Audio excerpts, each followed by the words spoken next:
Hello and good evening to you, listeners and viewers of this week in interview and TDN audience at large. It's a pleasure to be with you this Wednesday, 10th of December 2025, for another episode of this week in interview. With your host and guide, Anthony Drago. Very special good night to you if you come back every Wednesday to share this hour and a half this week in interview, talking about contemporary topics that are important to us. And we do it from a different perspective. I like to say that what we do on this week in interview is not what you would find if you just click your mouse or your remote control. We try to be different. Our aim is to have a group of very informed and well educated persons on this week in interview.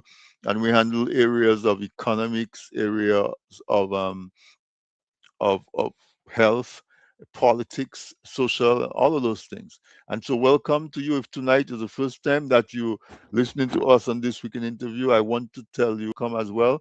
And it's a great pleasure to have you tonight. Although the topic that we are discussing tonight is very, very somber. We are talking about Dominica, which has been had the title. It's not a nickname; it's a title of the nature island of the Caribbean. And for those of us who grew up in Dominica, we know that meant that we basically was immersed. If you were in Dominica, you were immersed in nature, between our water, our air, the richness and naturalness of our soil. So the food that we eat, even the livestock that we manage to grow and raise, tastes different. And because of that, our folks, it filtered down to our folks, our habits, our traditions. And as if you are also a part of Dominica, you can see that in the last several years, the the same amount of reverence that we've had for Dominica seem to be deteriorating. As a matter of fact, Dominica, um, our anthem says that we are the Isle of Beauty and we have gifts beyond compare. And of course, our coat of arms says, up where God is the earth. So many people say the number one most important thing to them is their God. And our coat of arms of Dominica says right after that follows the earth. And earth in itself representing all the factors of nature. And we've watched a number of activities that seem to defy that. Like Dominica no longer believes that after God is the earth. We see the initiation of a project that we're told is an international airport being built, and the plans, the detailed plans are not privy to the public. It has impact on rivers, on catchment areas. I mean, basically obliterated an entire village of Wesley has been obliterated, grounds desecrated. We've seen so many of our rivers contaminated, and by extension, because our rivers flow into our seas, a lot of our bays and our coral reefs and all of those things are being threatened. Well, in the last few weeks, we've seen a lot of activity, excavation activity happening at the area in the interior of Dominica called Desbranches. Those of you who are not Dominican, Desbranches means two branches. It's an area high up in our mountains, in our forest reserves, where two of our major rivers branch off, and so therefore they call it two branches. And there are a lot of communities, including our indigenous people, who depend on those rivers for their life, and many of them for their livelihoods. And so we saw that there was some encroachment into the forest in that area right on the riverbanks. That's really releasing a lot of silt and a lot of contamination into the river. And we've been told that it is to get rocks and that they can crush or do whatever for the airport project. And everyone is asking, how comes nobody was consulted? Not even the communities that are being directly affected were consulted ahead of time to really understand what was happening and to get agreement, because the rivers and our nature belong to all of us. It doesn't belong to the government. And so tonight, that's the topic of our discussion. I have two guests tonight, Mr. Alex Laron and Mr. Kent Ogis. Uh, our renowned jurist, Dr. Andre, was also carded to be with us tonight, but earlier this evening he sent his apologies. He has an emergency that precludes him from being able to be with us tonight. And so we apologize on behalf of Dr. Andre, but I'm sure that Alex and Mr. Olgis will help us to really unpack a lot of the impact that activity in the Debush area that's affecting the Pegua River, that uh, how what impact is having on the community, but more importantly, how can the community get their voices heard, and if they have strong objections, to let the authorities understand how that project is affecting their lives and their livelihoods, and how we can go about ensuring that they welcome Mr. Alex Laron and Elder. I'm going to call him Elder Kent Opis. He's an elder of our indigenous Kalinago people, and I'm going to go to him first. Mr. August, it's an honor to have you on the program with me. I'm from Castle Bruce, so we're next door neighbors. I grew up making cassava and planting potatoes and getting input on some of those techniques from the Kalinago people at the time. A lot of intermingling between Casares people and the Kalinago people, um, both in terms of culture, but also in terms of economics. They would come to Casares to do some grocery shopping. We would go to the Kalinago territory to get some agricultural produce and those kind of things.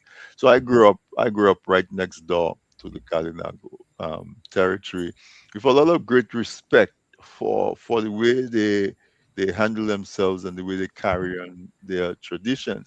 But unfortunately, I'm also aware of how much the Kalinago people are disregarded on very important matters. And as I said, growing up next door to them, this is something that has always concerned me in the way that we, as a Dominican on a whole, and most of us are guilty of that, the way we don't give enough reverence to our indigenous people. So, Mr. Ogis, I welcome you to this weekend interview. It's a real pleasure to have you on with us tonight.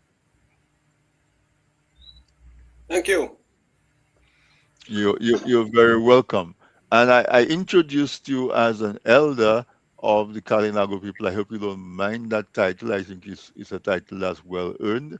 And so the purpose that I decided that you would be a good um, member of the panel tonight for us to have this conversation is because this activity that's going on in the river is directly affecting your people, um, the Kalinago people, but also the Kalinago people are thought of as the keepers of our nature. And even this year at World Rivers Day, we had a big ceremony that where they handed over the keys to the Kalinago chief, Mrs. Sanford, and it for in case people did not know. Now they know that the Kalinago people has the responsibility for protecting our rivers. And so, Mr. August, again, I tell you, welcome. Let me jump to welcome Alex, and then I'm going to come back to you so you can give us your perspective on what's happening at Pegua. Alex, welcome to you. Thank you. I see that in your intro, you said that you grew up not in the Kalinago territory, but neighbors, well, part of, because Concord and Atkinson, I mean, I was probably in high school when I knew that Atkinson was not part of Kalinago territory. So for all intents and purposes, you're part of the community. So welcome to this weekend interview. It's great to have you. Yes, thank you, Anthony. Yes, I as we're on that point, there's actually a bit of a distinction because my family hails from the village of Atkinson, which I'm sure you're familiar with. But Atkinson is actually right on the border of Bataka, which is the actual Right. Hmm. boundary of the Kalinago territory. But we tend to get lumped in, and we are all intermingled, and we are all one people anyway. So yes, it doesn't really matter. And as you know, this topic and this issue, it regards, yes, we're one family and one force. Yeah, so it's great to have you. I'm going to jump back to Elder Ogis and ask him for his perspective on the activity that's been happening in Debosh, impact on the river, and of course the impact that is being felt by the Kalinago people. Mr. Ogis, oh, he stepped away for a minute. So Mr. Yes, Ogis, yes, no, tell I'm us, there. you there? Okay, all right. So tell us Yes, I'm there. about what's going on. Give us your perspective of your people. Um, well, first of all, when I left the grammar school, I did a I attended the technical wing of the grammar school, Hmm. and the first job I got was actually working in the Debosh area. There was Hmm. this idea of drilling. Oh, I guess they were trying to find out what was the possibility of what they could get under in the Debosh area. My first job actually was to work with that company from Guyana to drill in the area. We would be drilling there. In fact, I did a course at the technical wing in motor engineering, and I was operating or helping to operate a small Volkswagen engine, and Hmm. we would move at different locations to drill, and we were looking at the possibility of getting copper. And of course, when I left, I'm out of school and I'm getting a job. I was not environmentally conscious, so to speak. I just wanted a job, and in my mind, I just wanted to work. So we were there drilling, and we drilled different areas, and we would have gone down almost about 1,800 feet to 2,000 feet to Wow. get bits of some samples of copper. Hmm. That is in the Debosh area, right where we are now talking about. That's where I worked. That was my first job. And of course, I left. After that, I left and I went into teaching. Um, so now that is happening, that this is happening. Well, in 90, I believe it was 93, 94, somewhere around there, 90, I believe so.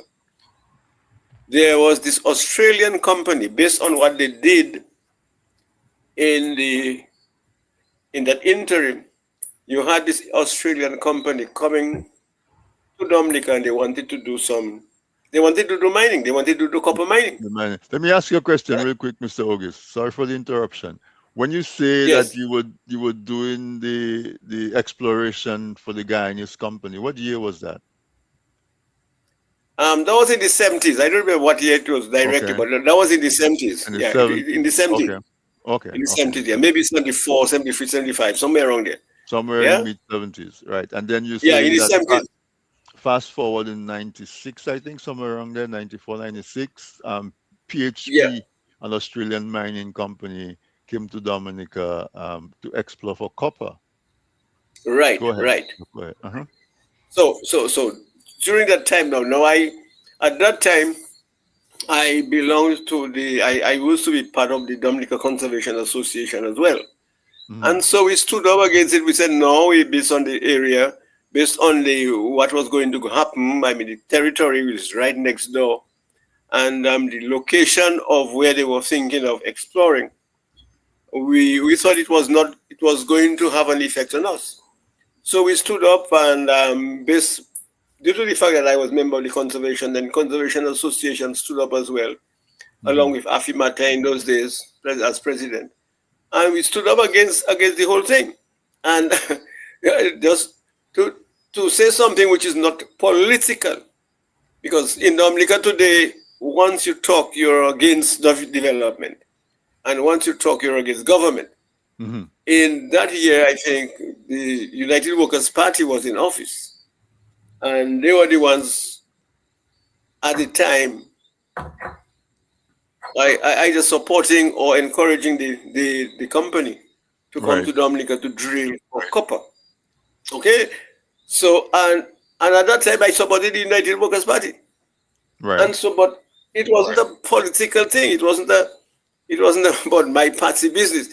He said, no, we are not putting party in that. We are saying, look, it is not good, and we are standing against it. And that was the bottom. That's the bottom line. That's the position I took in those days. So it was it died. It was a kind of it was a sticky situation there, because here I was supporting a party that was in government, and the same government is going to do copper mining. And then I stood up against them. I said, no, Right. no, no. We don't mix biscuit with bread. No, biscuit is biscuit, bread is bread. We don't mix that up. You're going to affect an area where the lives of hundreds of indigenous people are going to be affected. So we stood up against it. And the reason we stood up against it is because we understood that to get down to the real material itself, if you are drilling and we are getting samples at 1800 feet, we are getting samples, and these samples, they are mixed with soft rocks and clay, etc., etc. So to get the real thing, you probably would have to go down to 2,500 feet. Wow. So you say, well, it doesn't make sense, because if you're going to do mining and you have to go down to 2,000 feet, it means that you're going to drill, you're going to expose the area. Because what they were thinking of doing is using a system, I think, I don't remember the right name now, but it was going to be so dangerous that it would have exposed the area to even below sea level. So after we got our facts together, we said, no, we're not going to stand up for that, no. So we had a big campaign on it, and we went around. Conservation Association leading the fight in those days. We went around, we had meetings in the territory as it affected us. And so we finally we were successful in stopping it. In fact, the Carib chief at the time, that was Hilary Frederick, he was taken to Australia to show him what they were doing in Australia, to say, look, that's what we do in Australia. We open a mine, and then, a mine, when he came back, he told us, look, one mine in Australia is probably the size of the territory. Yeah. And then they would exploit it and refill it, and maybe put a stadium or sports field, or even a town over it. So that's the way we do it. We would make technically what we are saying is, you would make a big hole in the soil, take out the material, and then refill it back, and then there will be no trace of nothing happened anyway. That's what they were saying. So they took him up there, spent some time, came back, and he explained to us what that was going to happen. And through that, we said, well, it doesn't make sense, So we stood up against it, and we were able to stop the program. That was in the 90s. Yeah. So Right. so today we are having another scenario, and this time we are actually going to tackle the Central Forest Reserve. We are going to tackle the main river. This river we are talking about, Demont River, is the biggest river that serves the Carib territory, the Kalinago territory. So if it is affected now, it means that our biggest river, the Carib territory, used to have 26 rivers flowing through it. And because of agriculture, of course, you had deforestation taking place. And so we are now down to about 6 rivers. And the Deboche River happens to be the biggest one we have now in the valley. And that is a livelihood for people. People go to fish, they go to bathe. In fact, it is now a big tourism business. There is this company called Hibiscus, and Hibiscus brings people up from Rosa from the cruise ship to do tubing on that same river. Mm-hmm. Okay, so here you have, and Hibiscus employs Kalinagos. Kalinagos are indirectly benefiting from the activities of Hibiscus. So you see, if we have that river now being going to be threatened, yeah, and I personally I saw somebody excavation going on there, and they're going to go all the way back to higher up in that river. That will definitely have an effect on the river. What God knows what is going to happen. Is the river going to dry? Is the river going to be exposed to to chemicals that is going to be excavated? When we and of course we know scientifically if when you excavate and you are taking out a mineral from the soil, it means there is always a chemical reaction to the atmosphere. So we are saying now that if the excavation takes place to get, well, the story we are now hearing, is to get material for the airport. And I am not saying that we are against an airport. All I'm saying is, are we doing it properly? Are we doing it with the consent of people? Are we doing it together with the communities?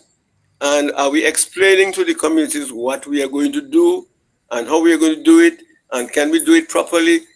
That's the point I am making myself. Mm-hmm. But if you are, as my experience shows me or tells me, if we had to drill 1,800 feet to get samples of copper, and those samples we are getting was soft material, clay, and as I said, soft, soft rock material. Now to get rock, how deep are we going to go to get rock? Are we going to drill? Are we going to go down the same 1,800 feet? Or are we going to go down more than 1,800 feet to get real rock? Because the rock we are now talking about is the type of rock we will have to use because we are going to get heavy jets landing, and the rock they want is Yeah, that particular area. that's one of the things the prime minister spoke about, that they were going in there because supposedly the density of rock that comes from that area is more dense or more useful than anywhere else. That's what he claims. I happen Yeah, to yeah. have some knowledge about construction, and Mhm. I can tell you that that's just bluster, that's just words.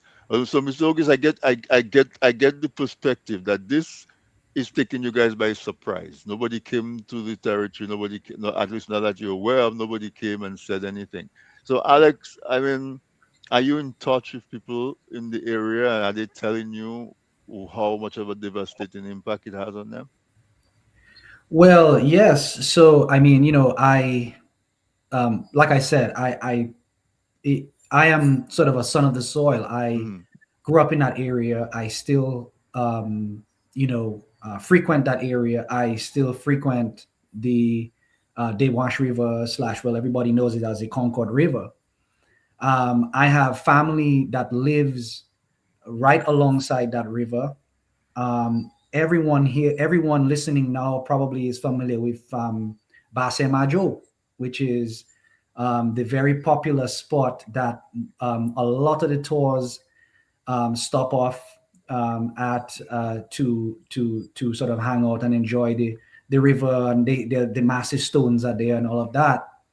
And I can tell you that if you're familiar with that site, you can sort of close your eyes and sort of imagine or visualize it.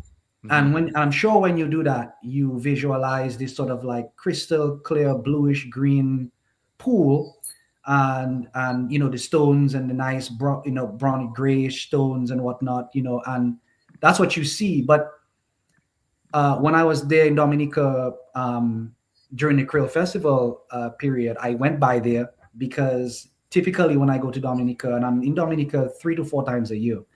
So Hmm. typically when I go, I try to see if I can get a bath, in the river there, and because my aunt lives right across the street, so we just walk across the road, and that there we are. And when I went there this year, I observed this sort of like sedimentary film that started to grow on the rocks Hmm. in the Okay. river. Hmm. Now we are used to soil in the water. We're used to mud in the water whenever there's heavy rains. The Hmm. rains have to be substantial, typically, for you to get that brownish, water coming down. But what I witnessed when I was in Dominica was that even when there were light rains, it didn't really matter. Light rains, heavy rains, we were getting this sort of either light brownish sort of murkiness all the way up to dark brown.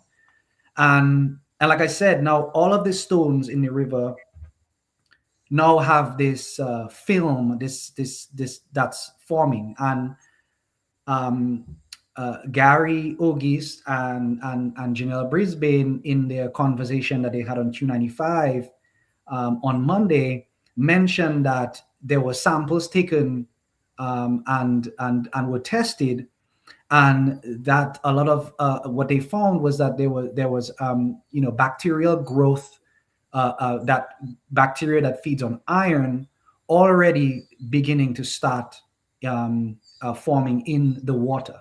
Okay, and now we also have residents and folks that frequent the river complaining that when they go in the water, they start to itch, Hmm. because some people will react to the bacteria and some won't. So, these are concerns that are already showing themselves. And, it's not at this point, we are sort of past the point of trying to mitigate any issues or any consequences from the excavation that's going on at that site. We can actually quantify. It's there, it's in our face. And we also have to remember that there are people in the Lagley area, especially if folks are familiar with the river, but it's where there's a river crossing that goes across over to the Kalinago territory side of the river, and there's a community there, and there are people in that area that still use that water for their daily use, For drink, for bathing and for bathing, for drinking, exactly, and for drink. cooking. And so, and there are other folks down the line, and so, these people, these folks are being impacted. And I'm pretty sure that there's no one taking any sorts of samples, water samples, or any kind, to sort of make sure that there isn't some sort of dangerous runoff that may be coming from the excavation. The machines that are there are machines operating. Those machines are releasing oil and other pollutants, Hmm. and that let me tell you, I don't know if everyone here is sort of, the listeners and the viewers are sort of familiar with this area, but this site is literally a stone's throw from the river.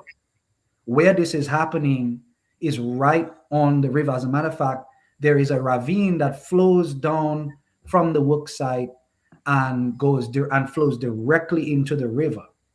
And so this map that is has been is up on screen Hmm. actually shows the boundaries of the Northern Forest Reserve and Central Reserve, right? Forest Right, Reserve. right here. Hmm. Yeah, and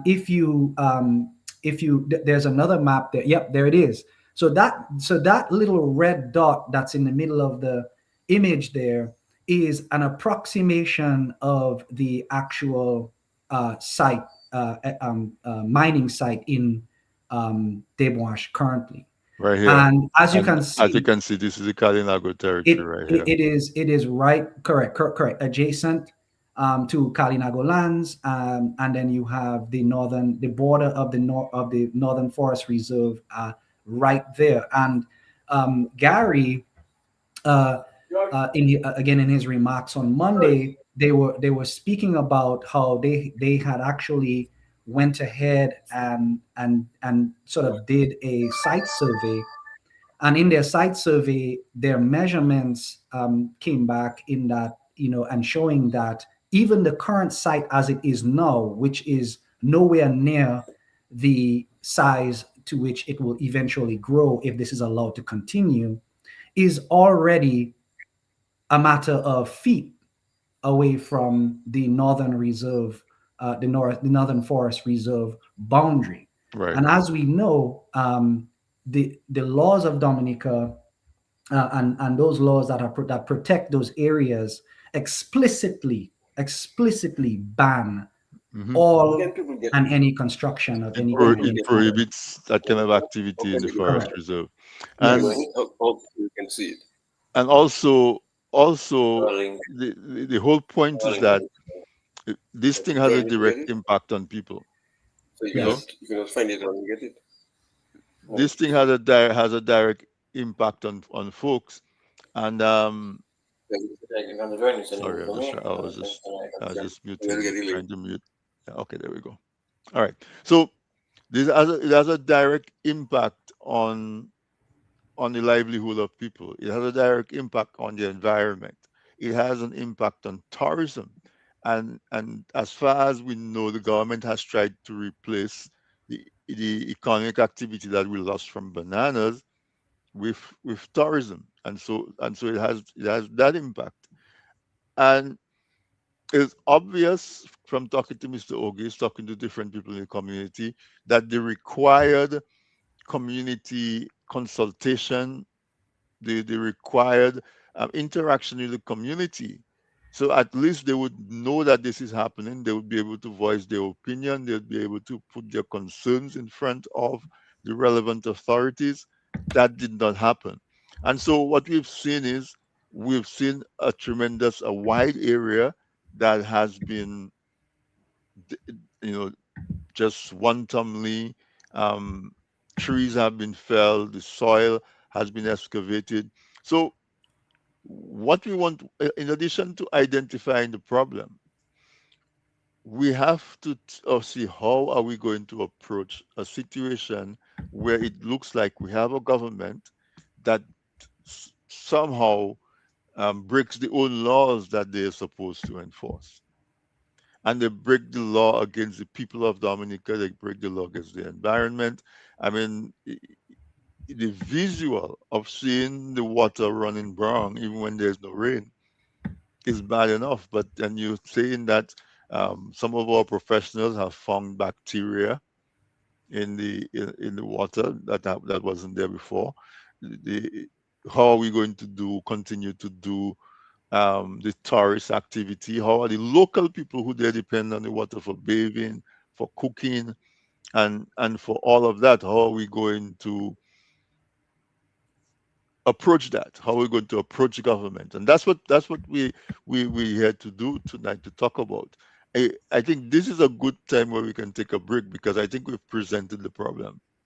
Let's take a quick break. When we come back, we're going to discuss how are we going to approach trying to stop the activity until um, more level-headed and people who are more sensitive to the communities get involved. Maybe it will be stopped forever. We don't know, but at least let people come and know that there is a plan. Like you said, to take periodic samples of the water so we know somebody is monitoring that, you know, to do a assessment how many people are being affected, how they're being affected, how are we impacting our forest reserve laws. So, folks, we're going to take a quick break. And when we come back after the break, we're going to be talking about action that we can take and how we can mobilize ourselves to make sure that the concerns of our people are being taken into account seriously by the government of Dominica. Let's take a quick break. Presented by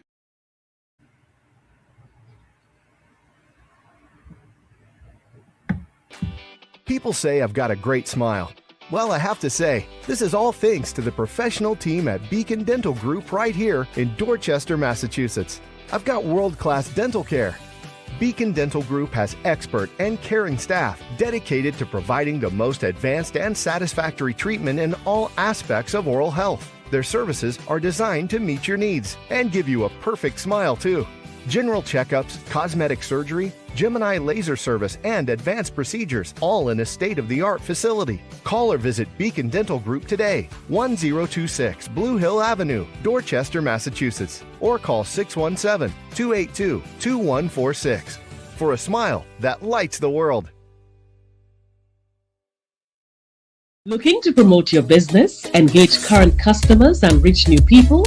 Well, look no further. From the basic presentation to a fully fledged advertisement, use your video ads to attract customers. At Man's Audiovisual Productions, we do just that. We produce videos for business and event promotions, product demo videos, animated explainer videos, fundraiser ads, and much, much more. Engage your clients and sell online. We customize the video to match your brand design. Guaranteed to play flawless on all devices, including smart TVs. Contact us at telephone number 203-690-4342 or 767-245-6238.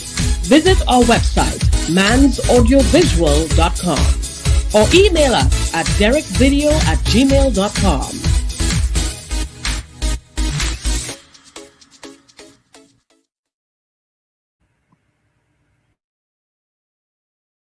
I think since Friday they put a halt to that project there. So tell me, what do you expect? What do you expect coming from this meeting? Do you expect a halt? I mean, just tell me. Talk to me. I don't expect a halt. They're pretty determined to. They're determined. What they're looking for, because the rocks are not there, from what I gather. Yeah, well, the last meeting we were at Marigot, the engineer made it pretty clear that they're never going to stop. They're never going to stop. They're going to blow the mountain to smithereens and remove all the material that they could get from it. He was pretty clear about that. That's a direct quote, Matt. He literally said the representative for Montreal management at that meeting told us they are going to blow the mountain to smithereens and harvest every last little piece of stone. He told that to us. And I challenge them to come out and tell us elsewise. That is a direct quote from the representative of the developer when we were talking about, because he said he hopes we celebrate when the river cleans up himself, and we told him we are going to celebrate when the mountain stops coming down. So his response is, sister, that mountain, we are going to blow it to smithereens and harvest every last little piece of stone. So, and he didn't just say it like a sentence. He said it with like malice in his voice, and he was laughing. Yeah. He was laughing, saying that we can't stop him. We can't stop the project. The petition that's out there is not going to do anything. In fact, the petition, I'm looking at the numbers right now, it's 3,845 people have signed that petition. So that's a little clip. Thanks to the sponsors for keeping us on air.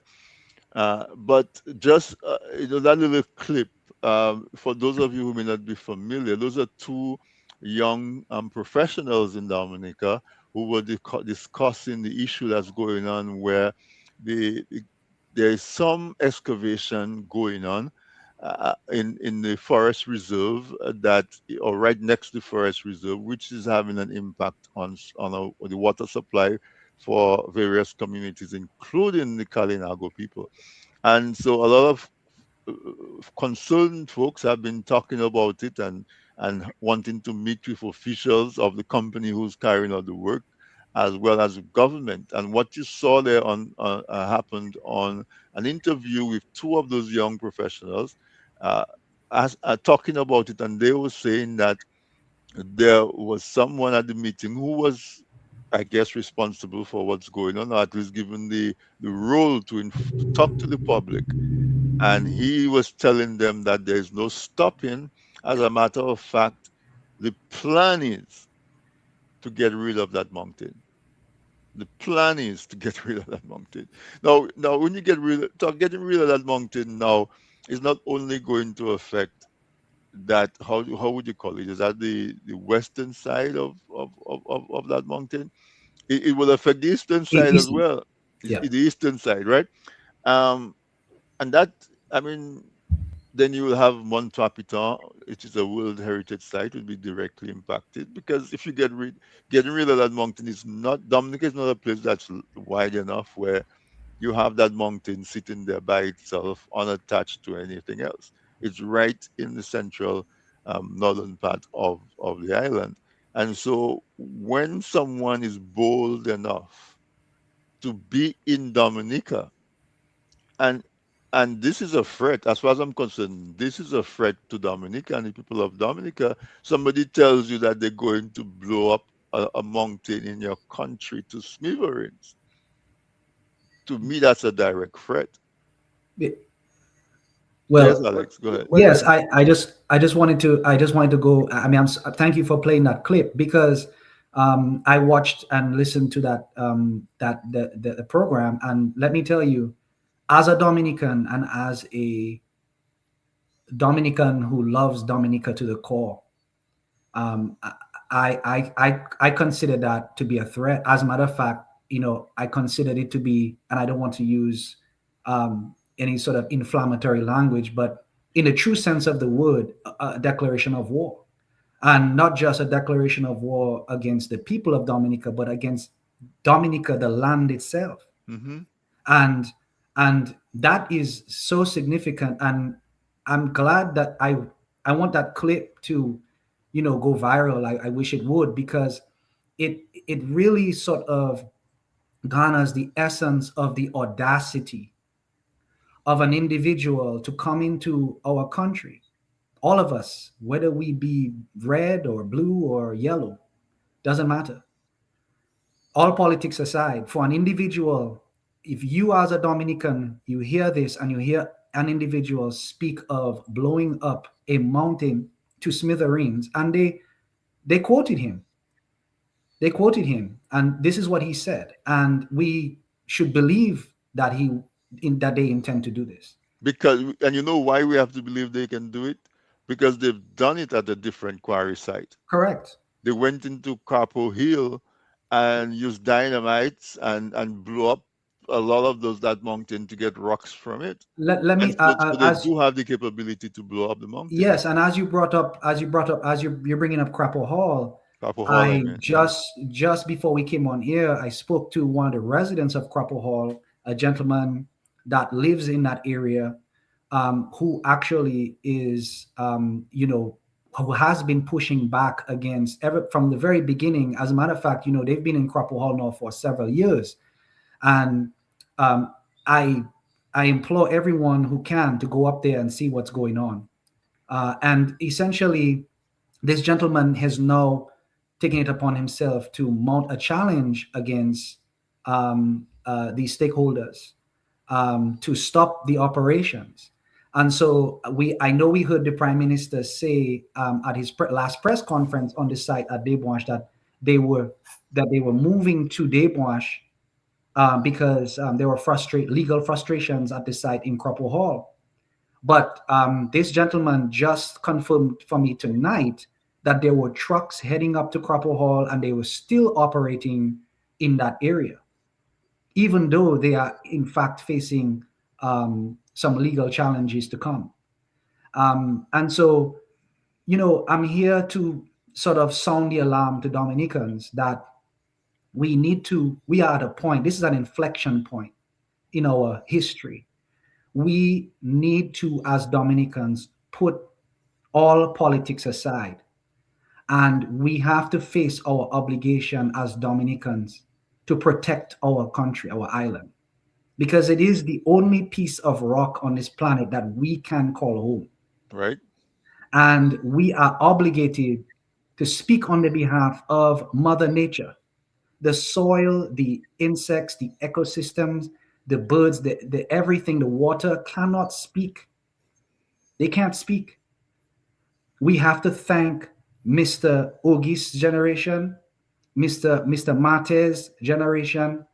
I thank them with everything that I am, because in the mid to late 90s, I was a little kid, and so if it were not for their efforts, and if we are to imagine that this mining firm was able to go ahead with their plans, I mean, I can't even fathom where What that we'll be looking at what it today. would look like There's today, and the certainly. impacts on Dominica. And so I also want to point out that the government that was in power in Dominica at the time, they actually should get a lot of credit, because you know what they did? They followed the law. They followed the laws and regulations that are laid out very clearly in our laws in Dominica as it pertains to these matters. They went ahead and did the consultations. They went ahead and did the environmental social impact assessments. And based on that information, they did the science.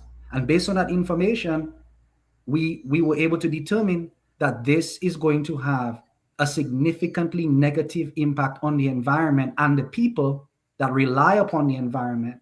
And so therefore, this cannot be allowed to go forward. And they And accepted it and stopped it.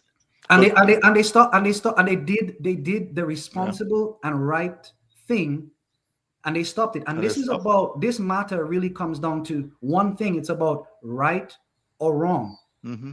and legality versus illegality.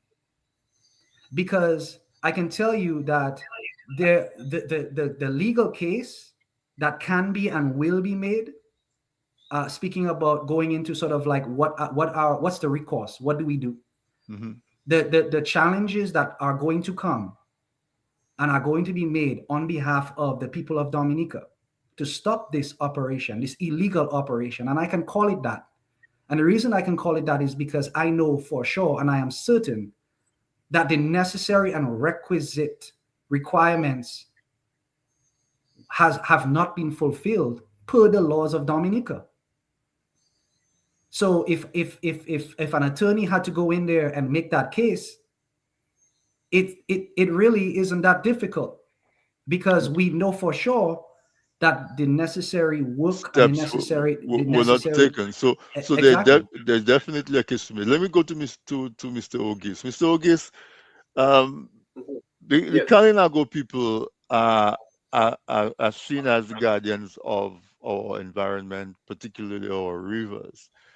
Is there is there any movement within the Kalinago people to sort of participate in any sort of pushback against this? And if so, what this is the opportunity to appeal to the wider community inside and outside of Dominica to join with you and your people to really stand up, not just for you, because not just the Kalinago people are affected, but stand up for Dominica.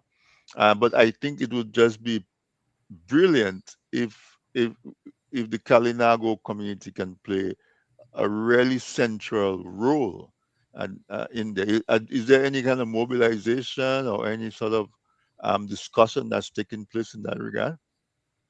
Well, but it's a good thing. It's a good thing you mentioned that, because if we look at the history of Dominica, the Kalinagos are the ones who actually stood up to protect Dominica, protect and defend Dominica. We see, we see, history have recorded that the Kalinagos were able to stand up against Europe for 200 years because they wanted to protect their country. Dominica was their land, Dominica was their home, Dominica was their only place they knew, you know. So they stood up against Europe for 200 years. And I believe we have to, that is something we probably don't know, but the Kalinagos are the ones who actually stood up to defend Dominica all the time. So today, if we are now standing again, we're now going to stand up again to defend Dominica again.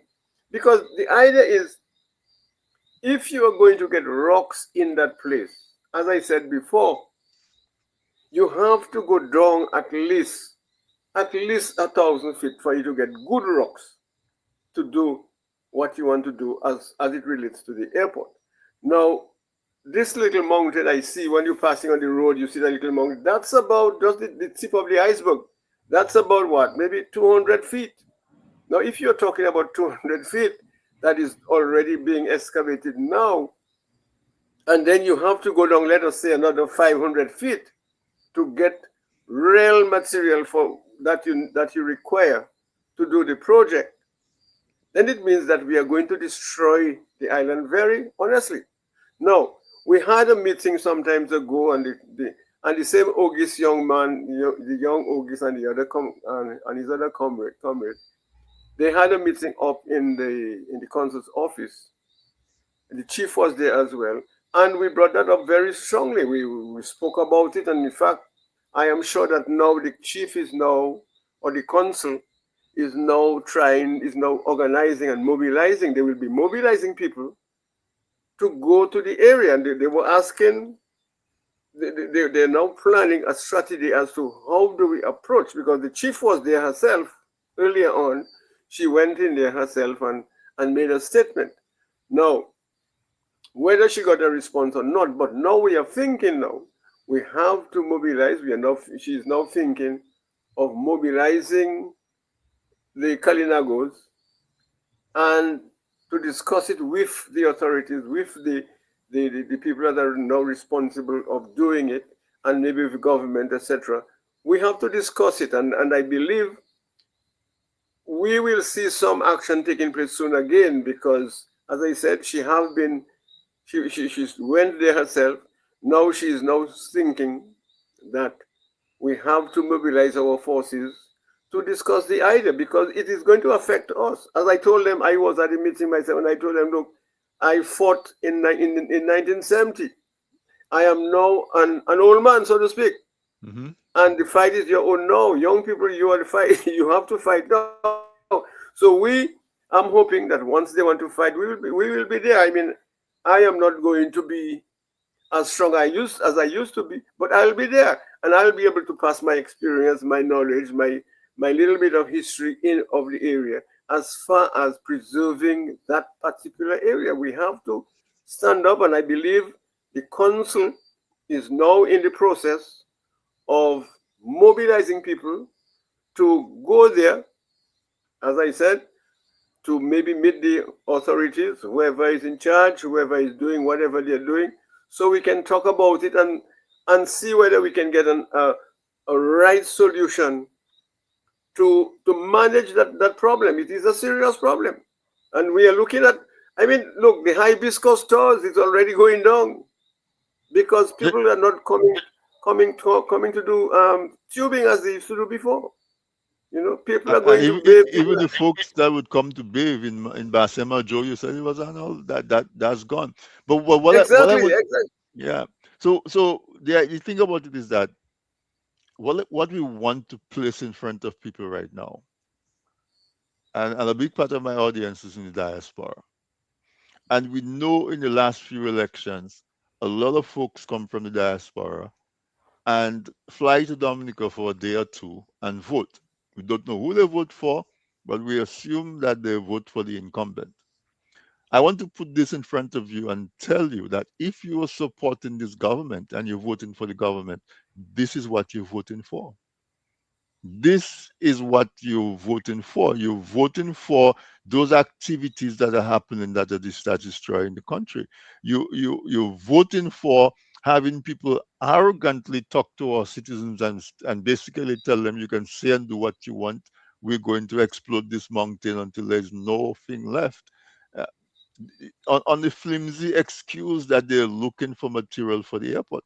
Dominica has numerous quarries where they mine material for construction to the extent that we export. One of our biggest export commodities right now is aggregate and sand from our quarries. So if we can find aggregate and quarries to export and send to other islands so they can build roads and airports and buildings, how comes we have to destroy and go into our forest reserve to get the same material when we need it for ourselves.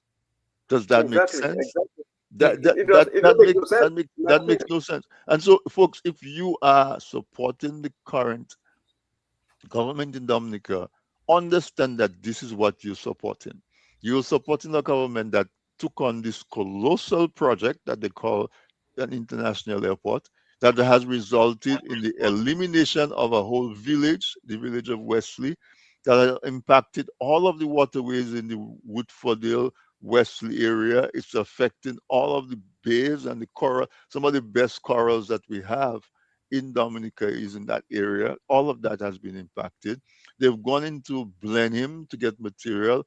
That place is now a disaster zone.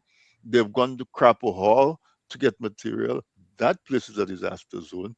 Now they're creating a fourth disaster zone in the Debouche Pegua area.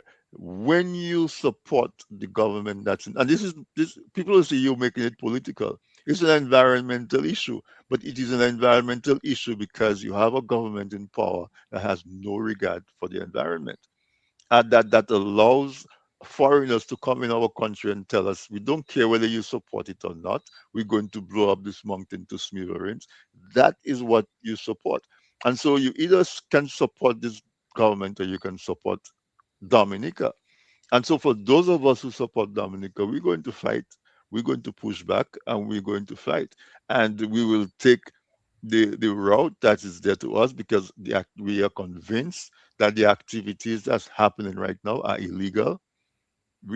So the first step would be to put up a legal opposition that can halt the project, halt it, because this guy's intention is to blow. Once a mountain is blown up, it cannot you cannot go put it back together. It's not like the World Trade Center that was bombed and then they built something else. uh, Jump in, Alex. I see you want to and say. yeah, so and yes, Anthony, I agree with you. And I just want to bring to bear that actually the very nature of blowing up the mountain brings in a whole a whole other aspect to this, right? So far what we've seen is that we've seen them displace soil, destroy the trees, etc., just general excavation. But when they begin to blast, okay, they're going to be using explosives, Yeah, that's and what those they did. That's what explosives. they did at Blenheim and at Capel Hall. Correct. And that's the only way that you're going to be able to dislodge the material. And so, therefore, the explosives are going to have an impact on the wildlife, on the Cicero parrots, on the other sensitive wildlife that's there. And so this is why again I have to go back to our laws. Our laws require an environmental and social impact assessment before any operation of this kind can be conducted. Okay, if I had if I was a millionaire, billionaire, and I came to Dominica, my family owns land a couple miles down the road from this operation, so it's safe to say the geology is basically the same. And I said, okay, well, they found copper here 30, 40 years ago. I'm going to go dig for copper. And I go ahead and I hire excavators and I come in and I start digging and blowing stuff up and I continue my operations. Well, guess what? I'm going to get a visit from the planning Physical authority. planning. Yeah, yeah. And you know what? They are going to slap me with all kinds of fines and probably a lawsuit. And stop you. Because yes, and why? And they would be well within their rights because I did not follow the law. And that's essentially what this is about. The first battle as it pertains to this situation right here is that we have to fight it in the courts. And I'm here to say that I feel like I can represent the individuals of my generation who truly, truly love Dominica and truly are committed to the protection of Dominica. And I am here to say publicly that my generation, those of us who live and reside in Dominica, those of us who live and reside wherever it may be in the world, we are going to stop at nothing to bring our resources to bear against anyone, any government that thinks that they are going to be able to violate the laws of Dominica, which is a free society, a free democratic society, is what we are supposed to be. And anyone who thinks that they can come in and violate our nature and our people. I really don't care why they're there. Let me say this again. And I think that we should all think about it from that point of view. Why they're there doesn't matter. It doesn't.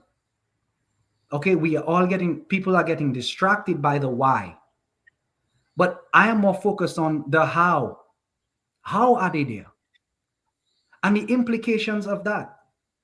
There have been laws that have been usurped. And there are public officials in Dominica who are tasked with the number one obligation of protecting that land. They have usurped the laws, not once, not twice, not three times, not four times, so many times. So many times. Too And many so, times. To count. and now enough is enough. And so, and so here now we find ourselves in a battle. And we are determined to fight this battle. I can tell you that I know for a fact that there are groups that are ready to bring their resources to bear to disallow this situation from continuing in Debwash. Dominicans who are afraid, who are concerned about this, who really feel hopeless, helpless, they don't know what to do about it. I'm here to tell you that it's being dealt with. And it will be dealt with, and the courts will speak. And then if the courts in Dominica don't speak, guess what? We'll go international with it. Because Dominica is a co-signer of several Signatory to international several. Mhm. treaties. And we can go to the international courts in regards to protection of the environment in Dominica. And that's what we're committed to do. As we talk about groups in Dominica, we have a few groups, including WAVE. Yes. Kubuli advocates for a viable environment. WAVE is front and center in this fight. And so, folks, if you want to understand how we can mobilize and what we are going to do about it, get in touch with WAVE. Get in touch with the members of WAVE. They have a Facebook. They have they on WhatsApp.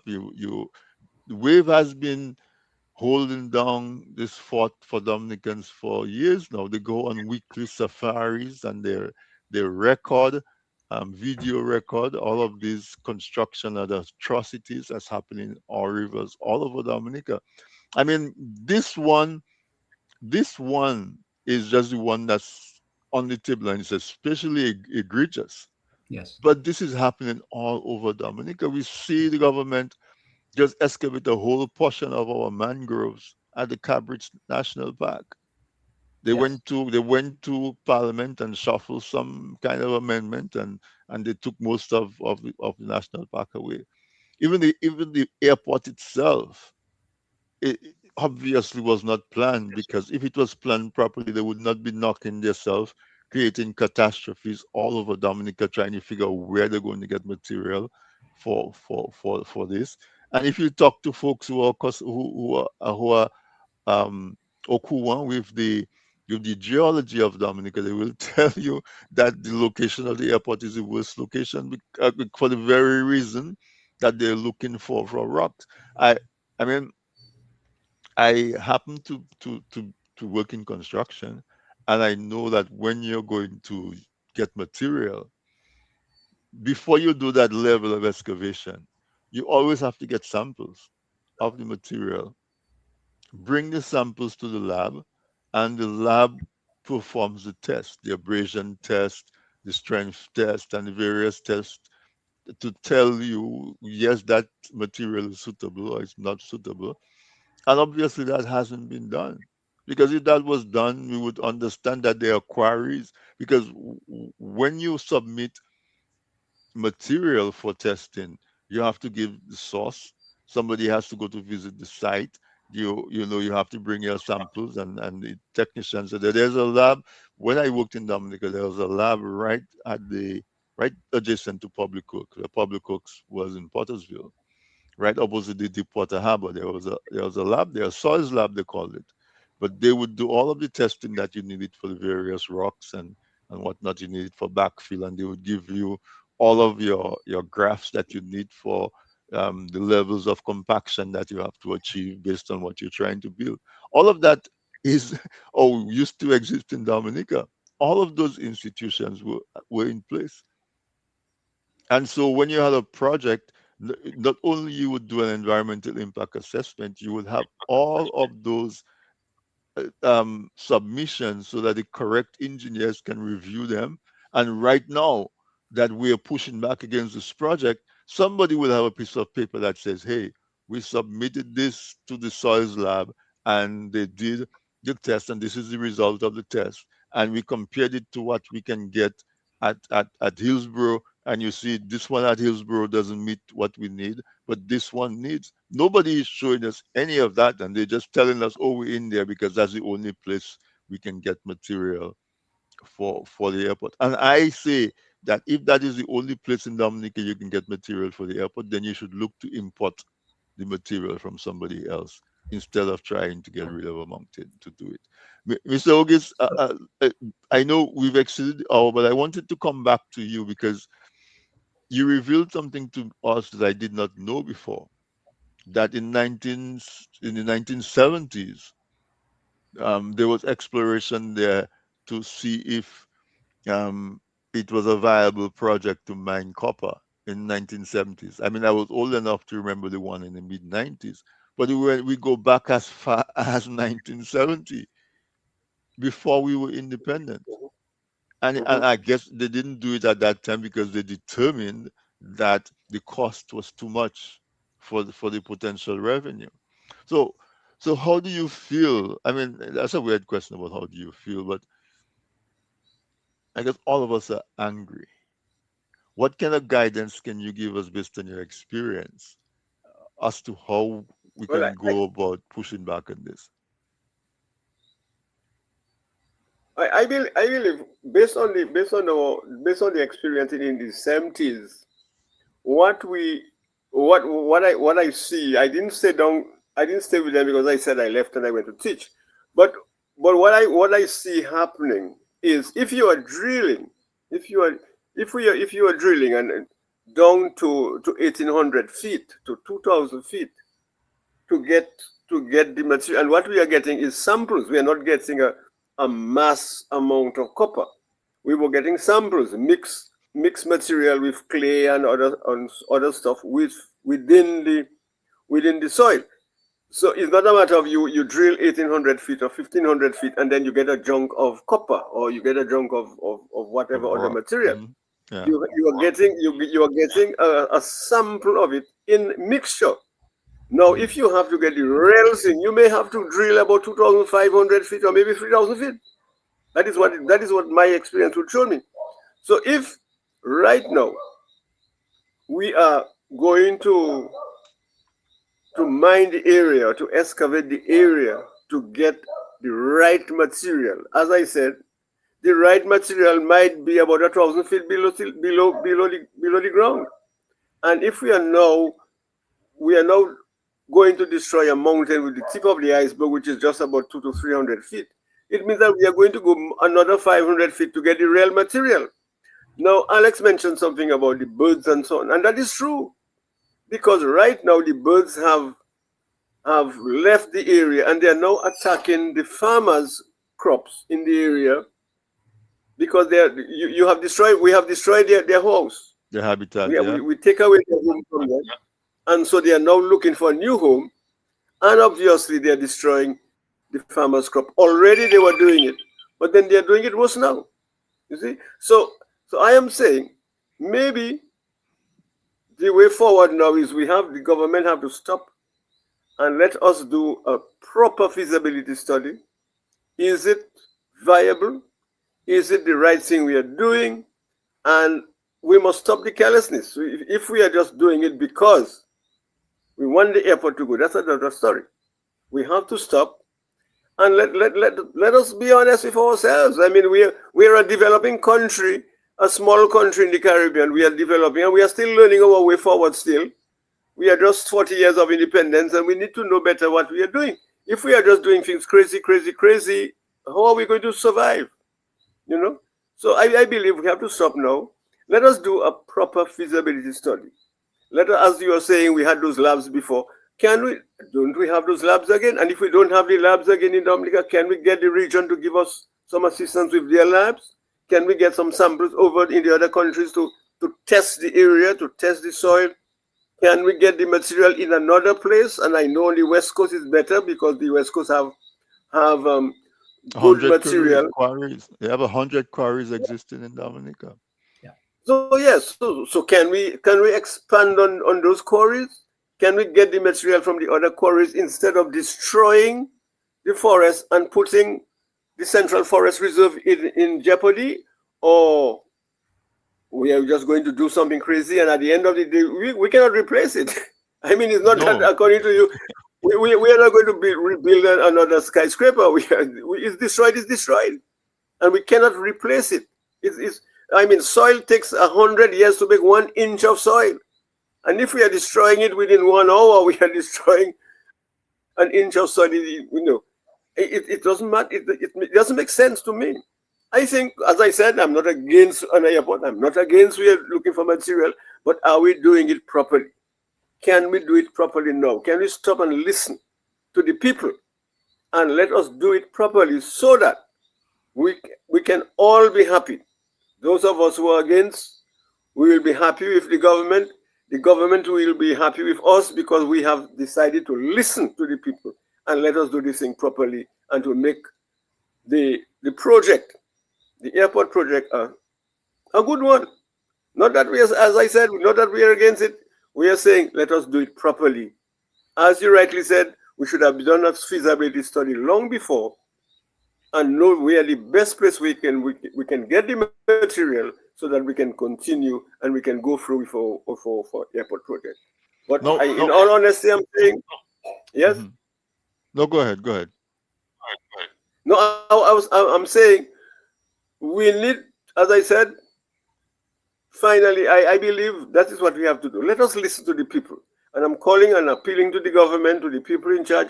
Let us listen to the people. Let us see what is happening. Let us understand what is going on. Hear the problems of the people. Hear what is happening to us. And let us come together as Dominican. Otherwise, we will not be able to boast again Isle of Beauty, Isle of Splendor. We are saying mountains and rivers. So what? It means that the national anthem will have no meaning to us again because we are destroying the rivers and we are destroying the birds and them. You see? So I think the way forward we have to sit down and discuss it properly so that we can do this thing properly and that we can live in a country that is our country. Well said. And I I'll stop think there. as people, we have to realize that we've given this government too much thread, too much rope, and now they're taking advantage, given each, and they're taking them. And they've gotten accustomed to just doing what they want, and nobody can push back on them hard enough.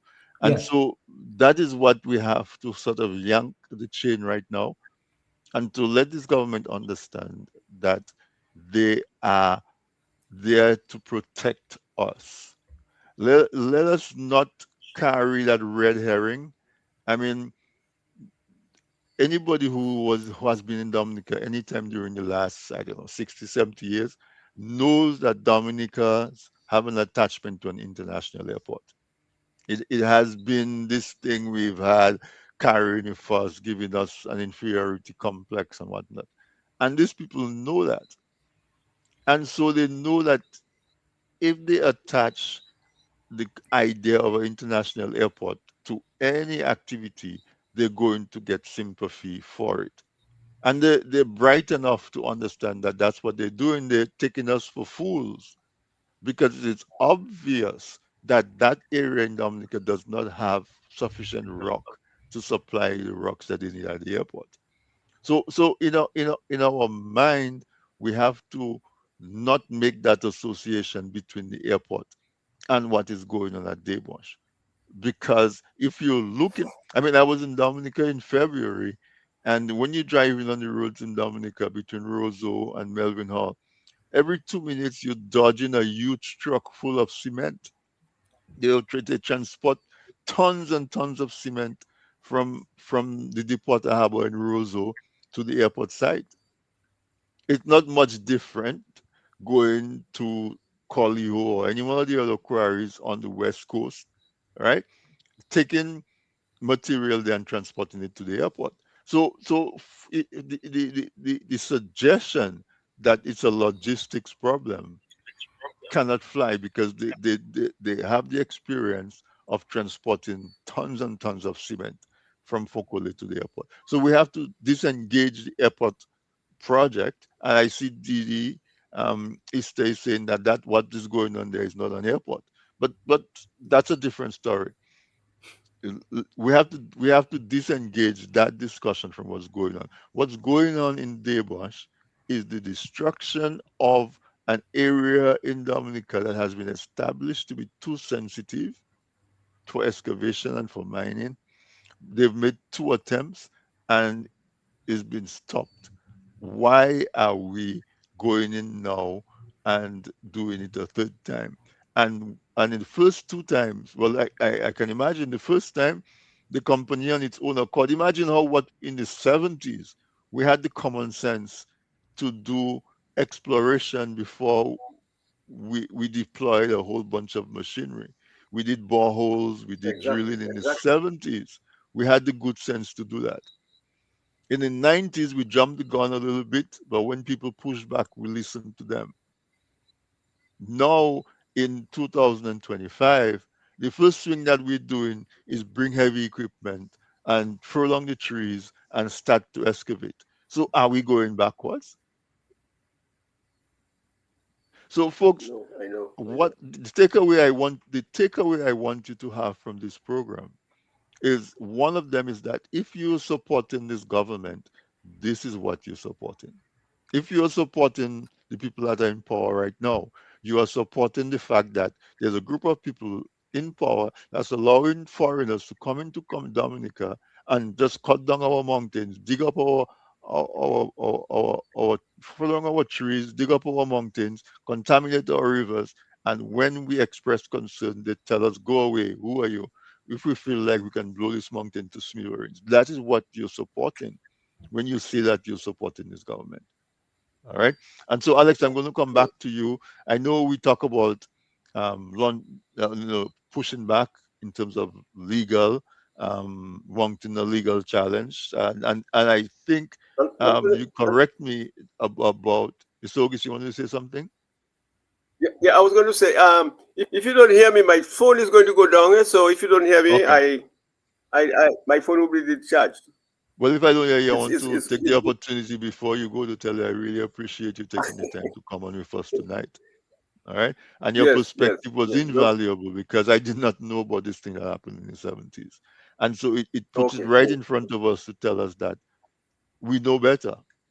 We've had two Yeah. wrongs on this already, so we know better. We know better. So Mhm. thank you very much, Mr. August. If you still like, we'll keep you closing. But if in case Yeah, your yeah, phone dies on you, I really yeah. appreciate you Yes, coming yes. in. No problem. Yeah. Yeah. I'm Alex, still around anyway. Yeah, yeah. yeah, Yes. Alex, there's an urgency in this matter. Because Yes. as we speak, the rivers are being contaminated. People are itching when they bathe in the water. We have this arrogance that's disregarding what we say. There's an urgency to this, no? Yes. And that's just the beginning, Anthony. So I just want I just for perspective, the excavation began in right around July of this year. And I Mhm, was in Dominica when it began because I remember driving through that area and seeing that there were excavators on site going into that area. And I have always known that site. Anyone who knows that area knows that that used to be an agricultural area. mhm, There were folks, farmers who farmed that area. I don't know if it's one gentleman or multiple, but that's what it was Dash used in. for.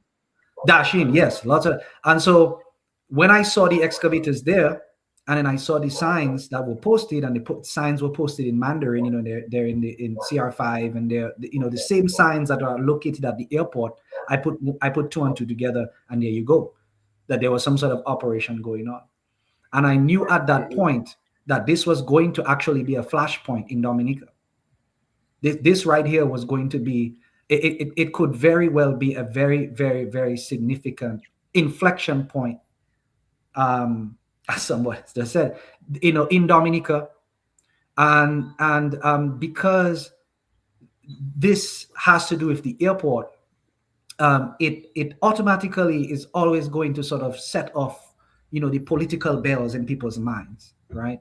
And a lot of people that I've spoken to, that's their first sort of like go-to. It's like, I even have people that do not want to actually listen to the facts of the situation, because immediately they say, oh no, that's just politics, and I don't want to get myself involved in politics.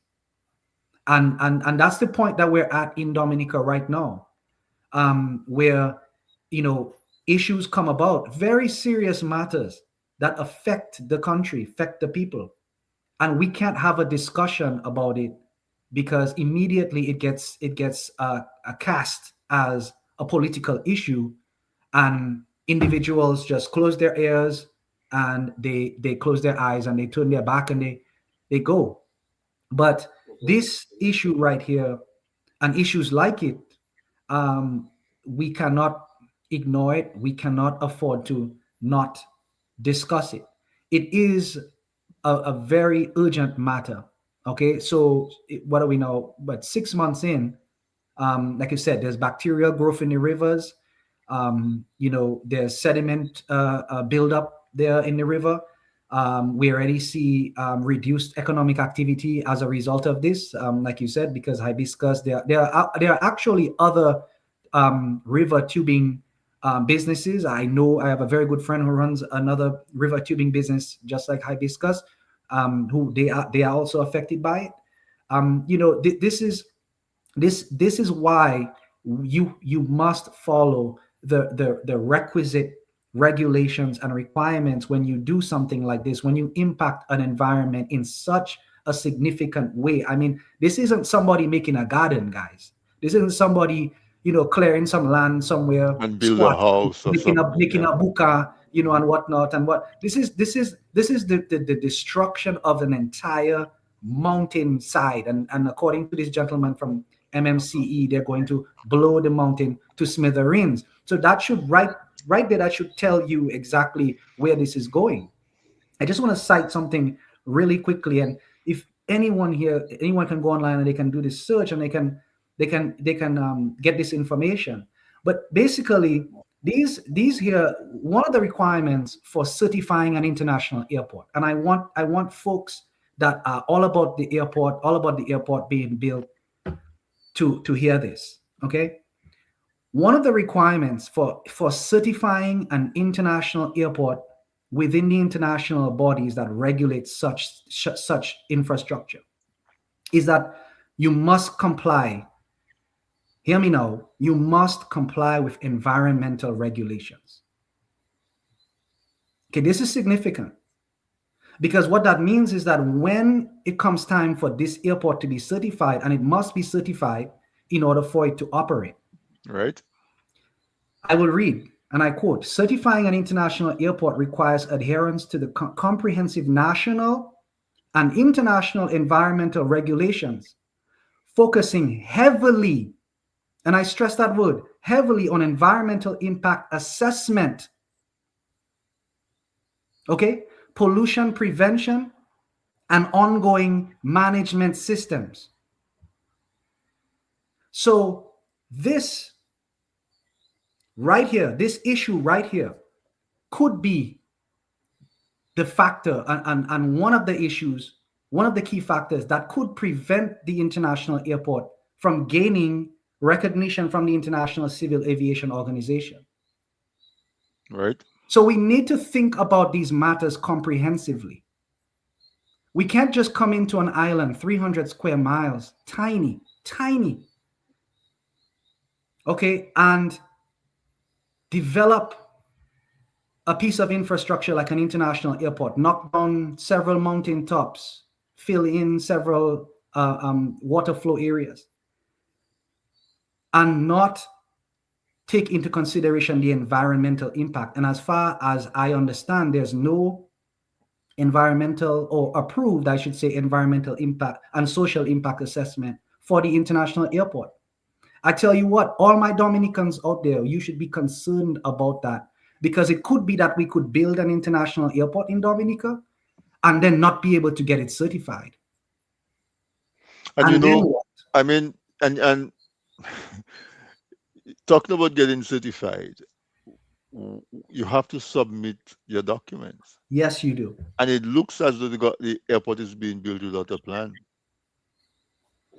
With all of the adjustments and all of this and all of that, when you have to submit your documents to an inspector that's going to approve an American a flight leaving the United States or Europe or wherever it is, and going to land in that airport, and you have to prove to them that all of the steps were taken to ensure the integrity of your construction. You don't have the documents to do it. It's just like what happened in grammar school. You saw the collapse of the roof Yes, in grammar school. I yes. mean, it happened before they occupied the building, Thank but God. who's checking this to make sure that this is done properly? It could easily have happened after school started, and the roof could have collapsed on a classroom of children and teachers. Yeah. So that those are the reasons why those laws are in place. Dominica has all of the requisite laws. I don't know if there's a Clean Water Act, but we certainly have laws to protect our forests, to protect our waterways, and all of that. I mean, we see construction happening, and there's no attempt to prevent erosion into the rivers, silting into the rivers, especially in an area of such high rainfall. I've worked on projects where when our defense failed, we had to bring a vacuum truck in to vacuum out whatever silt that infiltrated a little wetland area, because there were some birds that were using that wetland area, and we had heavy rains, and some sediments went in there. We had to hire a big vacuum truck to sit there for a whole week vacuuming out the sediments that went in there.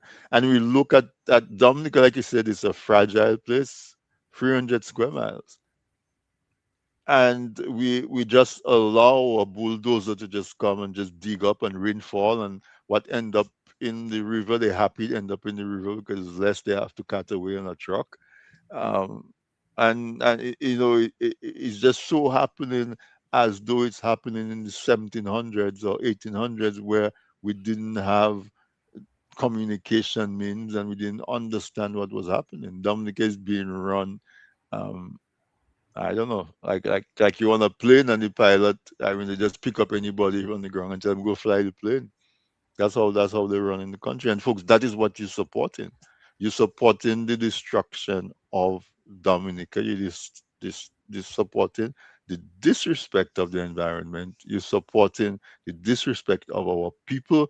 You're supporting the making the lives of our indigenous people, as Mr. Ogi said, they survived 400 years of European brutalization and enslavement and so on, and we are now threatening the source, one of the sources of their clean water, and we know where clean water goes, negative health outcomes follow. Our appeal tonight is to everyone to get involved. Don't just take our word for it. Do your own research. If you love Dominica, if you love nature, don't say you did not know what we forgot to mention this. Go do your own research. Look at the photographs for yourselves. See what has happened so far, right? And see the potential of what else can happen, and make your voice be heard. And if we, as Mr. Ogi said, if we have a government that refuses to listen to the people, then we need to find leaders that will listen to the people. And we've proven that a couple of times before. So, I you know, we are 90 minutes in. Mr. August, are you still with us? I'm going to allow you to give closing remarks. Um, but and then Alex, I'll let you as well wrap it up. Sure. Mr. August, is his mic muted? Yeah, his mic is muted. Experience, and I am also willing to continue to help as much as I can to share my knowledge as much as possible. So people are free to talk to me. I am, as I said, I am not against things. All I want to do is I want to see things being done properly. That's all. That's what I'm saying. We have to do things properly. If we don't, we will destroy our country. That's the only thing we have. And I know people like to say you once you're talking against things that is wrong, you don't like your country. You don't like Dominica because you are saying something against it. No, we are saying something is going wrong. We have to talk about it so that we can fix it, we can correct it, and that we will not make the mistakes that we made in the past, and that we are looking in the future as a people that is intelligent enough to protect what we have. So, people, I want to appeal to you.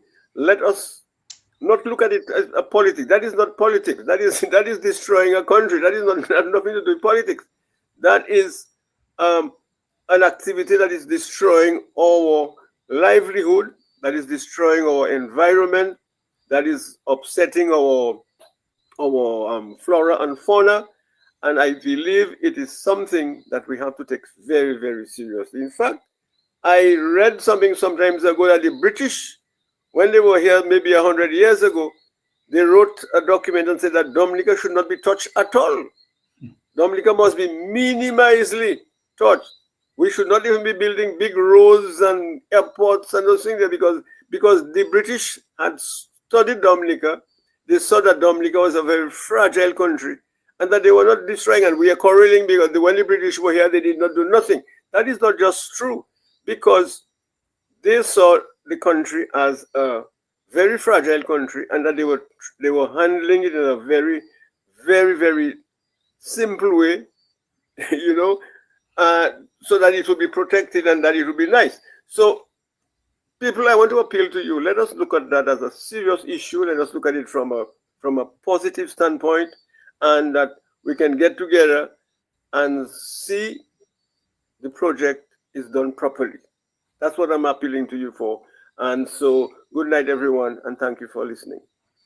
Thank you very much, Mr. Ogis, and of course, our support is there for the Kalinago people as you face this challenge. Um, you know, there's no substitute for water. Water and air, there's two things there's no substitute for, and your water supply, a major part of it is being threatened. So we stand in solidarity with the Kalinago people. And Alex, I'm watching this lady say that the river is unusable. She said she's a tour guide and can no longer take guests to the Concord River, which is a stop on her North tour. One scheduled for January. Now I have to pick a different river. And so this is not theory, this is not speculation. This is hitting folks hard. There are already so few options in terms of economic activity in the country that the biggest employer is the government, and most of the employees now are NEPs that get bare basic pay to be able to sustain their lives. And the few people who are struggling, it is being made really, really tough for them. So Yeah. I, we need to do something. We need to not slow down. We need to continue dialoguing, but we need some action. And so, folks, I would say WAVE is there. I don't know. I'm sure there are other organizations. There also can be community groups as well.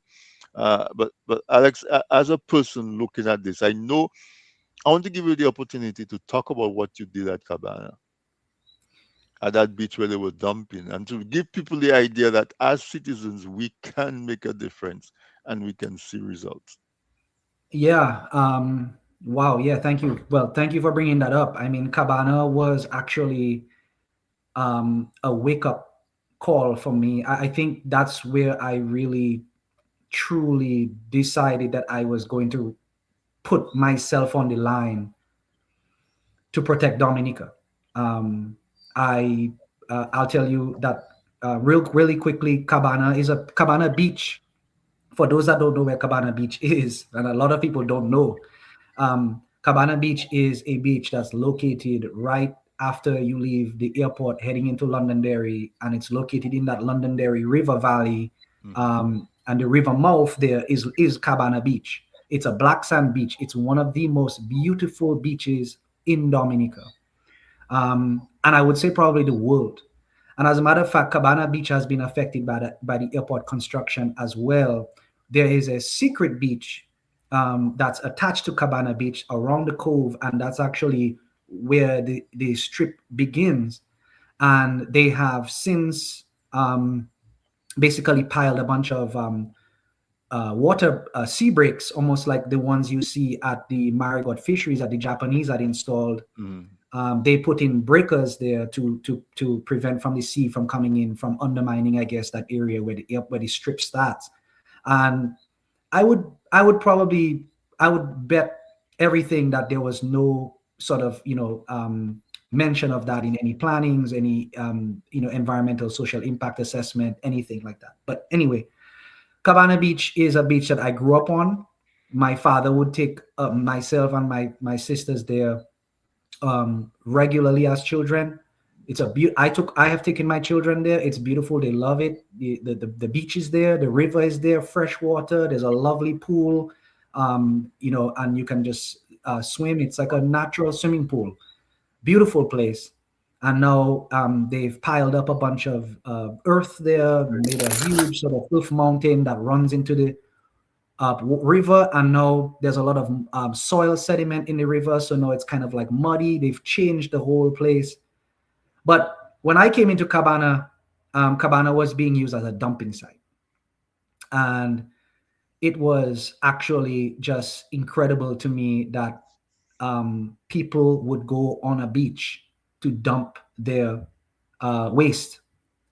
And I can't really blame the people, because at the end of the day, what are they supposed to do with waste when the authorities are responsible for providing proper waste disposal? And that's not accessible, right? Oftentimes people have to pay to get rid of their waste. So what do? They go to a place where they feel like no one is going to be able to see them and they can get away with it, and they dump it. And that tends to be on beaches. So what I did was, after months of documenting it, I actually had set up cameras on the site. Yes, I have footage of people dumping. They were clandestine cameras. No one knew. It was a very serious thing to me, because I was going to gather evidence if there was no movement. And I did that for months, and I documented it. And then eventually, after trying to go through all the necessary avenues to inform the government and the officials, forestry, all of these folks, no one did anything. I decided to get the help of MO News, and I'm so thankful to her, because she sent out one of her correspondents, and she came out and met me, and we did an interview. And actually, then soon after that, I found out that the group from Wesley, Miss Benjamin and group, an association, they came together. We all came together and did a massive cleanup of the beach. And it was just one of those situations where, I realized that, what, all it takes is one person that's willing to lay it all out there. I had people that would come up to me and say, "Boy, you're not afraid of people coming after you and da da da da da and all this stuff." This is how we often operate in Dominica. People are afraid for life and limb. People are afraid to speak out. This is actually one of the major hurdles that we're dealing with this situation in Debwash. What Mr. Ogis didn't mention to you, Anthony, in the conversation he didn't get to, is that there are many people in the Kalinago territory who are displeased and want to speak out about what's going on. But people are afraid of victimization. They are afraid of persecution. There are people right there in Lagli that I'm sure would love to tell the world about how they are not in support of what's happening and how they've been affected, but they're not going to do that because they're living in housing that was funded and that was quote unquote provided by the government, but actually that was, World Bank and other entities. But so this is where we are. Dominica is in a place where it needs people who are unafraid. People who are unafraid to come out and speak up and stand up, like Miss Brisbane and Mr. Ogis and Gary Ogis, the two ecologists, young people that are fighting so hard for this, that said that they are willing to go to jail and put their life on the line. I'm one of those people.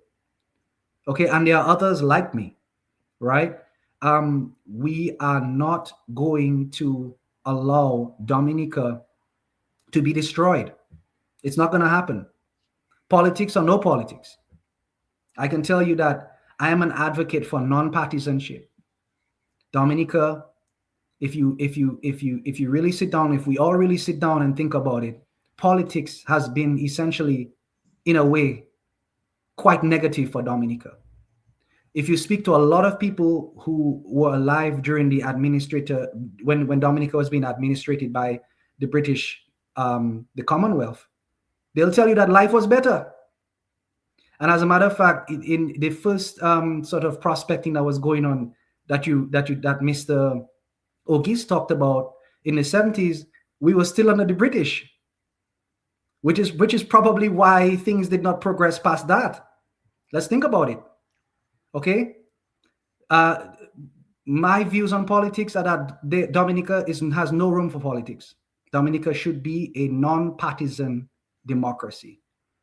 Partisanship should be made illegal in Dominica at this point because it does not help us. If we were a non-partisan country, there would be no politics involved in this issue right now. We could come together and talk about it as a people and figure out what's going to work for us and what's not going to work for us. And there would be no conflict. All right. But that's for a different discussion. Mm-hmm. I just want to really quickly bring the attention of the conversation to something that happened this week. And the president of Dominica, she went ahead and paid tribute to the United Nations Convention Against Corruption that was ratified in 2003.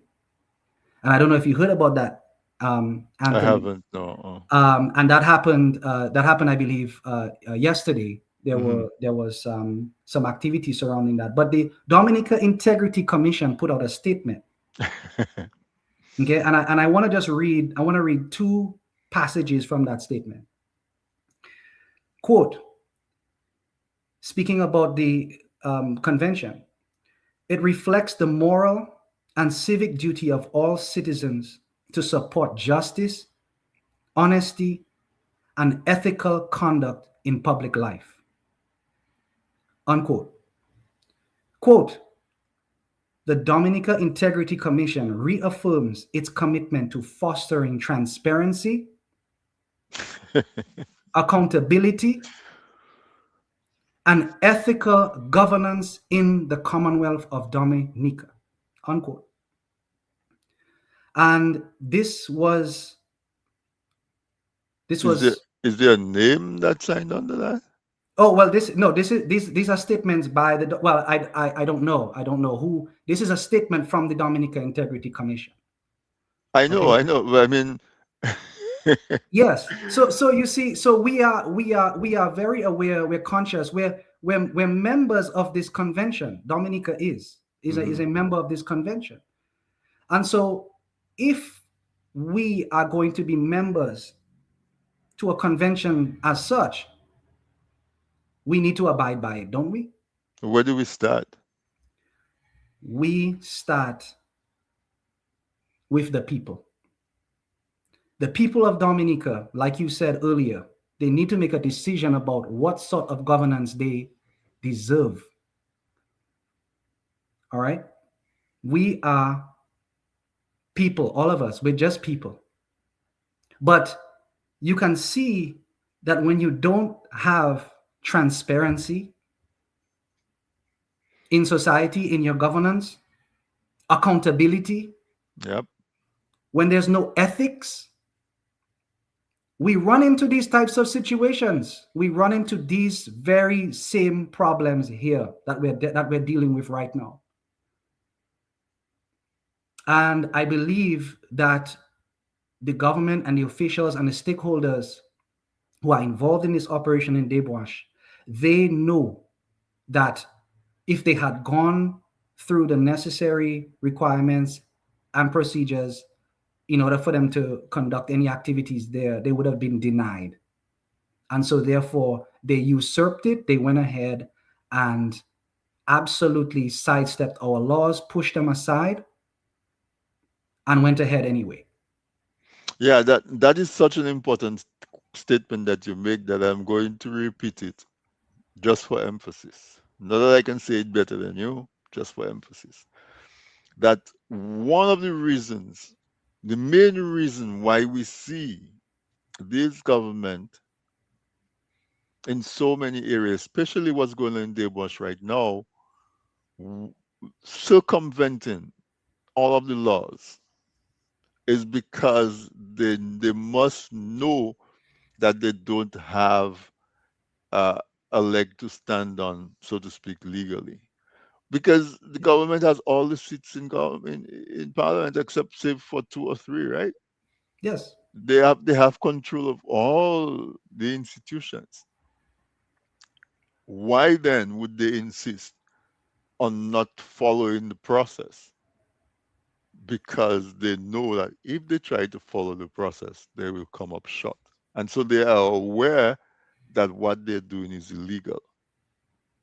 But they go ahead and do it anyway, hoping that they don't get challenged. Yes. I, That is exactly it. Because if you listen to the Prime Minister's remarks that he made from that interview on the site, he said that initially the Debwash site was identified as a good site. And subsequently, they identified a site at Cropper Hall. But he said that they understood the sensitive nature of the site. yeah, Okay? They understood the sensitive nature of the site. And so therefore, they decided to focus on the Cropper Hall location. So there is the knowledge of what the impact would be. Okay? And so therein lies the intent. You see the intent there now. There is a premeditation to usurp the law. yeah, Because in a proper, true, free, and just and transparent democracy, knowing that this is a sensitive area, as the Prime Minister of Dominica, what he should actually have advised was that I want this done right. No one will touch this area until I see and the necessary authorities in Dominica see all of the environmental impact and social impact assessments, all of the science associated, everything that's required before we go in. No one will touch this site. That's the type of prime minister, the kind of prime minister Dominica needs and we deserve. yeah, certainly. We need someone who's going to protect us, protect our island. You heard what Mr. Ogi said. Even the British knew it. I mean, when the colonizers tell you something, sometimes you have to listen. Mm-hmm. They said that Dominica needs a minimal amount of impact, a minimal amount of touch. She is so sensitive and so fragile. Her ecosystems, everything up, it's so, our water systems, our forestry, it's all linked. And we're on a tiny speck. I think when we're in Dominica, Dominicans tend to feel like as though Dominica is so big, you know?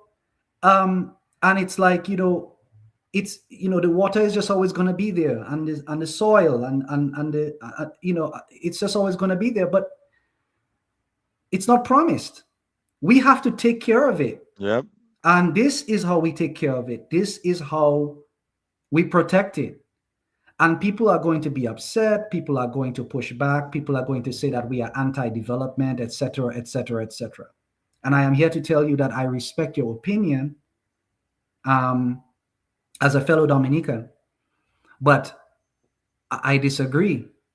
And when we do things, there's a right way and there's a wrong way.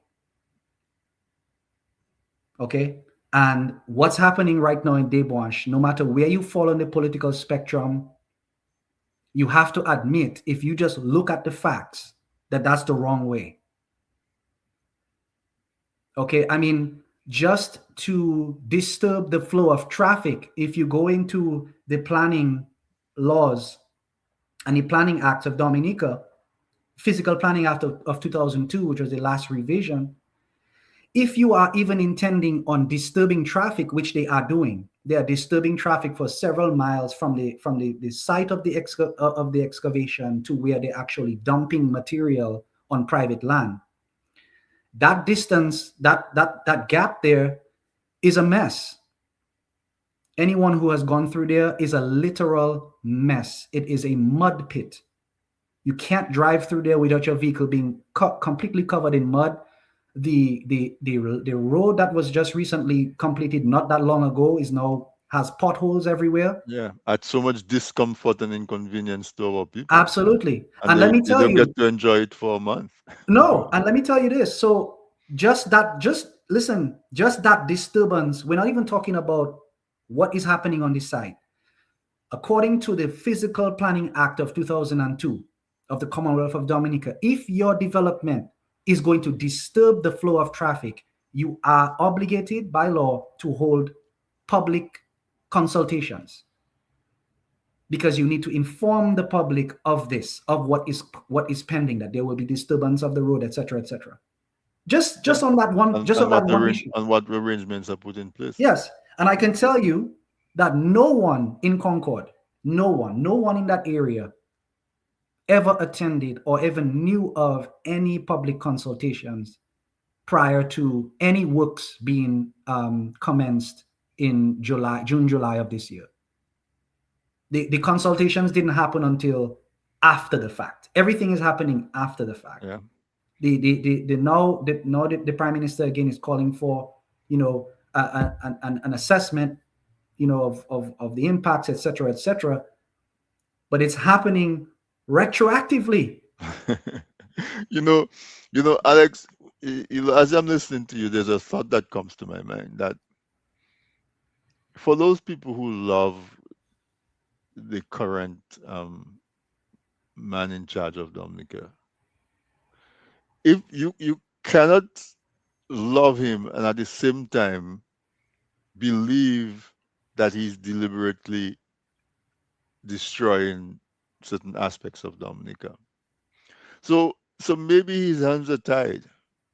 Maybe he made some agreements to get some concessions from some people, and these people now have him, so to speak, by his kahunas. And so he's depending on you to mount an opposition so he can go back to the people and say, partner, I try, but my people don't accept it.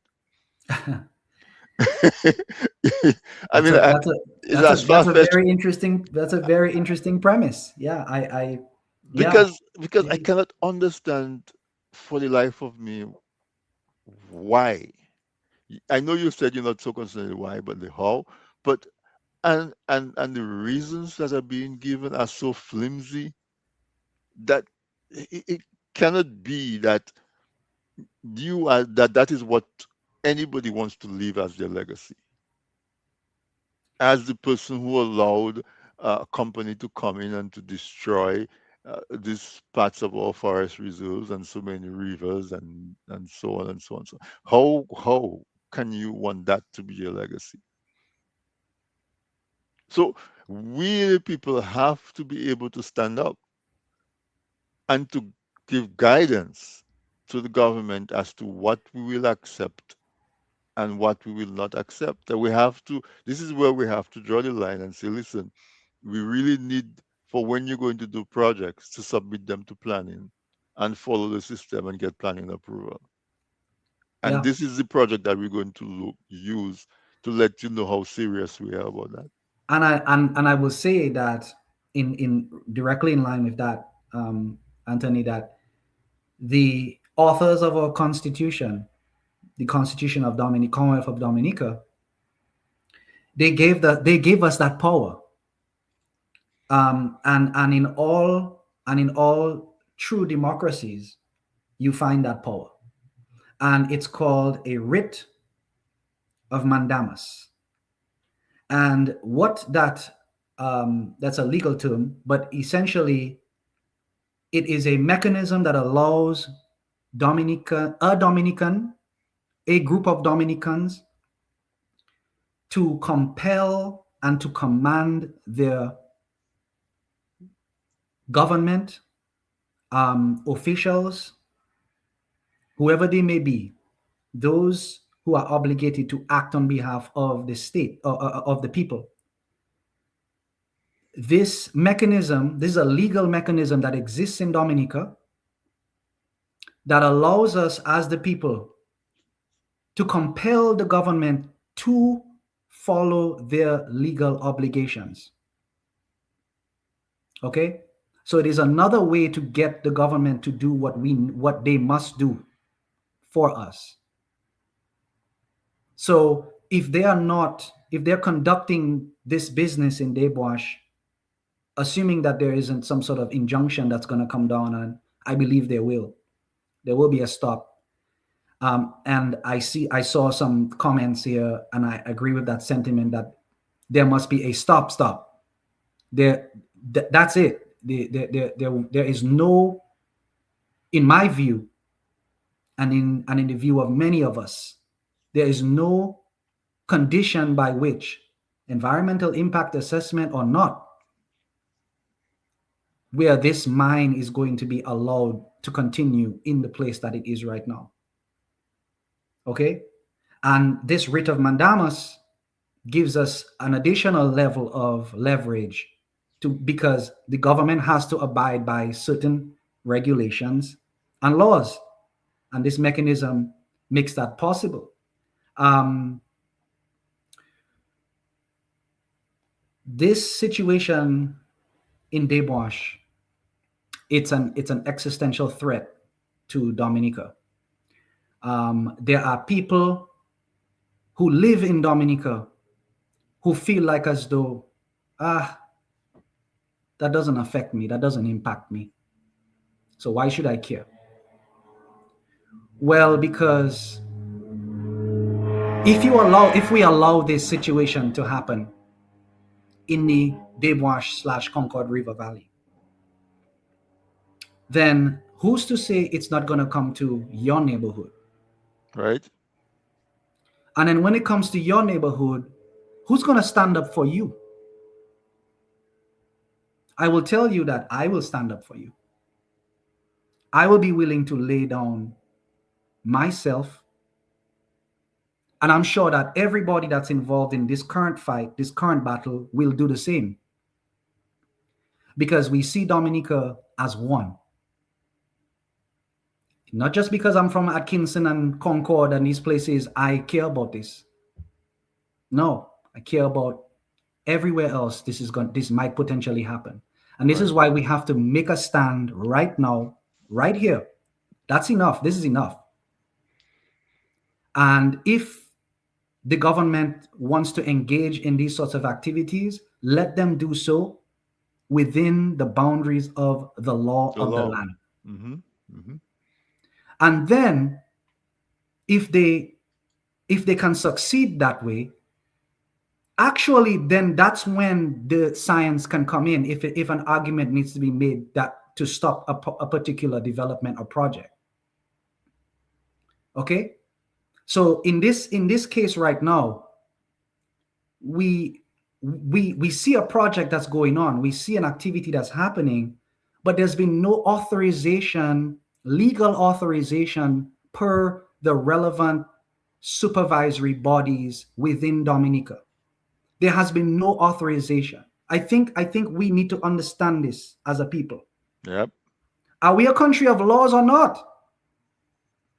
Can I just come down to Dominica and go wherever I want and just go build a mine? No, I can't. A garden, right? I can't do that. I can't do that. It doesn't work that way. Okay. I mean, way back in the day, you used to be able to just go and just build a house anywhere, whatever. You can't do that. No. Because now if you don't get title for your home, you can't get Domlec to come hook you up. I mean, it doesn't work that way. Planning permission, exactly. You have to get. Yeah. So this is what I'm saying is that we have not even met that benchmark for this right now, guys. We are mounting a case along environmental concerns. Yes, we are concerned for the environment, and I had some discussions with some folks earlier today, and one of the points that was made was that, okay, well, we need to have a team. We need to have a team of environmental scientists that are going to be working to make a case.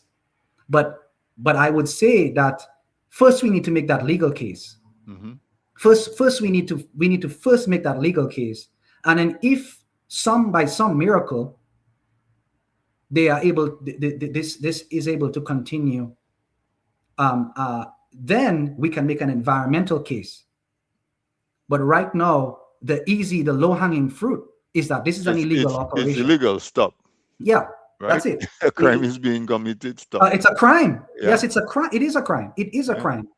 And there are actually penalties. And again, the laws are there. Yeah. I challenge. As a matter of fact, if you go on the Dominica Planning Division's website, all of the planning laws, all the actual act, everything is there. If you go on to the Forestry Division's website, all of our forestry laws are there. I implore my people, educate yourselves on our laws and what can and cannot be done in our country. And once you understand these things, then these types of situations, they start to really, really affect you differently, because you feel like as though you're being violated. I feel like I'm being violated. Every day this operation is happening in Debwash, I feel just like, a little bit of me is going. Yeah, somebody's just disrespecting you. It is. Yeah. It is. And the question you ask, Alex, is, are we a country of laws? Yeah. That's the basic question. Are we a country of laws? And if we are a country of laws, those laws apply to everybody. Yes, they do. Yeah. Yes, they do. And if that is the answer, then why are some people assuming that they don't have to follow the law? Exactly. And I find it mind blowing, and I want to pull my hair out. You already did, right? Yes, exactly. I mean, thank God I don't have any. But it's like when I hear people sort of defending this type of behavior, I cannot fathom it.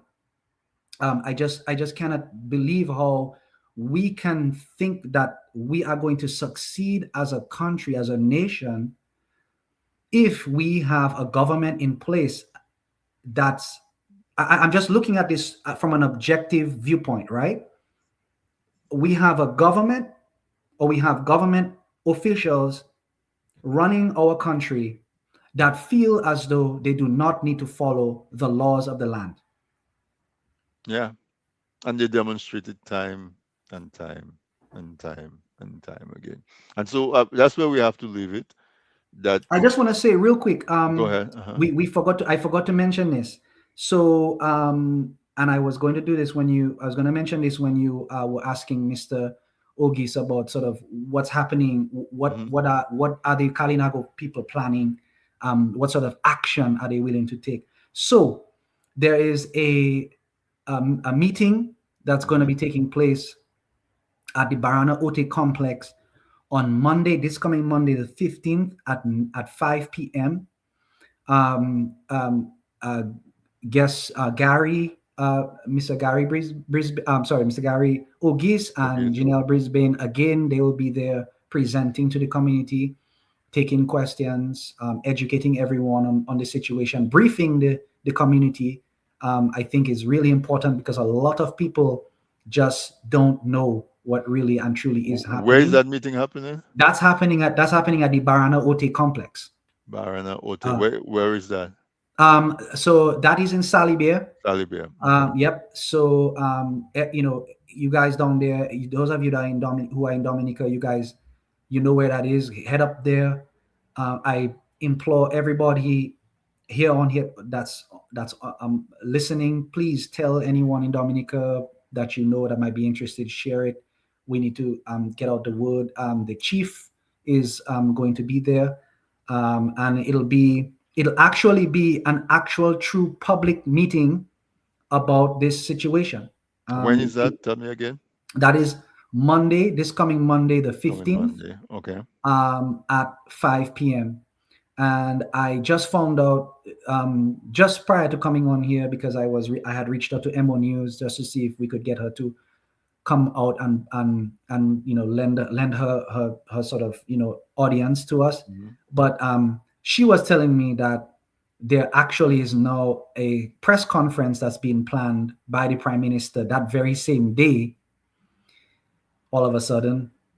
And so so she's going to try to see what she can do to be able to deal with to get to both of 5 them. p.m. on Monday. TDN might be able to. I'll talk to my people, and we might be able to stream it live. That would be Yeah. wonderful, Anthony. I'm trying to get as many folks as I can to do a live stream. And right now, like you said, it's about continuing the dialogue. I want to thank you for having Mr. Ogis on, having myself on, to kind of discuss this. I know we ran on a bit, but it's a very, very important issue that impacts us all. And I just want to thank you, and I want to thank everyone who took the time to kind of like hang out with us tonight to listen. And I implore everyone to just stay vigilant on this issue. Help out however you can. Reach out to the various groups in Dominica that are involved in environmental conservancy. There's a new one that has just come online here in the US. Actually, they're called Wild Dominica Conservancy, and they're going to be doing some really good work in Dominica, especially with the youth, and sort of bringing environmental awareness and consciousness to the youth in Dominica, which is that sector of the population that we really need to target if we are to really make a change in these sorts of issues moving forward. So um, yeah, I just want to thank everybody, and I want everyone to support, stand with us as we fight the fight. If we do a flyer for this meeting on Monday, send me a copy. I will Yeah, distribute so to my circle. that's in the works right now. I just talked to the team earlier on, and that is in the works. So a flyer should be coming out, and and there'll be, I'm assuming, some other notices that'll come out on social media. Whether that be videos or whatever. But yes, Yeah. definitely we'll do that. That's what TDN is there for. We played a huge role immediately post Hurricane Maria. Oh yeah. And that's what we want to be available, to have the resource for folks to come on and to spend time, adequate time to talk about these matters and to flesh them out and to stay with them. So on Monday in Salibia, Yep. there will be a public meeting that's taking place to discuss. I'm going to say, to discuss the ongoing activity in Debosh Yes. and the community response to it. Correct. Okay. Correct. Yep. And so encourage all your people, if you're in Dominica, to attend. And for those of you who are not in Dominica, as long as we can find somebody to be there to point their camera at what's happening, we can pick up the feed from them and carry it. I don't think and when we have a Monday night program, I think it's from 8 o'clock, so 8 or 8:30. So we should be free. I'll check with my folks and see what's going on. All right. Yeah, Yeah. yep, 100%. And yes, spread the word, Anthony. I know you have a network down there, so spread the word, leverage your network, and let's try to get as many eyes on this meeting, because this meeting is going to be really amazing. Yeah. There's going to be a lot of information that's going to come out and be disseminated, to the people, and we need this. We People need need to it. be Yeah. informed. And I Yeah, imagine Wave might be there, Margot, I'm sure. Yes. and I saw Father Coffee in the audience. He's known as the I call him the River Whisperer. He's for years now. He's been he's been pushing the plight of the rivers and World Rivers Yes. Day and Action for Rivers and Yes. Water Day and all of that. And Yes. Margot is fearless with Afi going around doing the safaris and really keeping some of those things um, in our consciousness, not allowing us, not giving us the luxury of not knowing or looking the other way. You know, I, the man in the mirror, the woman in the mirror is us, and this is facing us, and we Yeah. need to be able to say that we've done all we can. Yes. I saw a post from one of my friends, and she was showing the last time she was in Dominica with her daughter. Her daughter was in the Concord River, just gazing, and she captured that moment Yeah. on camera, and she's saying, "What am I going to tell my daughter in 10 years? Hmm. Right? What It am could I be. going to It tell could be my as daughter soon. in It 10 could be as years?" soon as a year. Could be as Yeah, soon as a year. yeah, yeah. We would like her to be able to tell her daughter, this area has been threatened 3 times, and 3 times the environment has won. Yes. That's what we would like her to be able to say. Yes. Yeah. And so, guys and ladies and gentlemen, support it. Push back.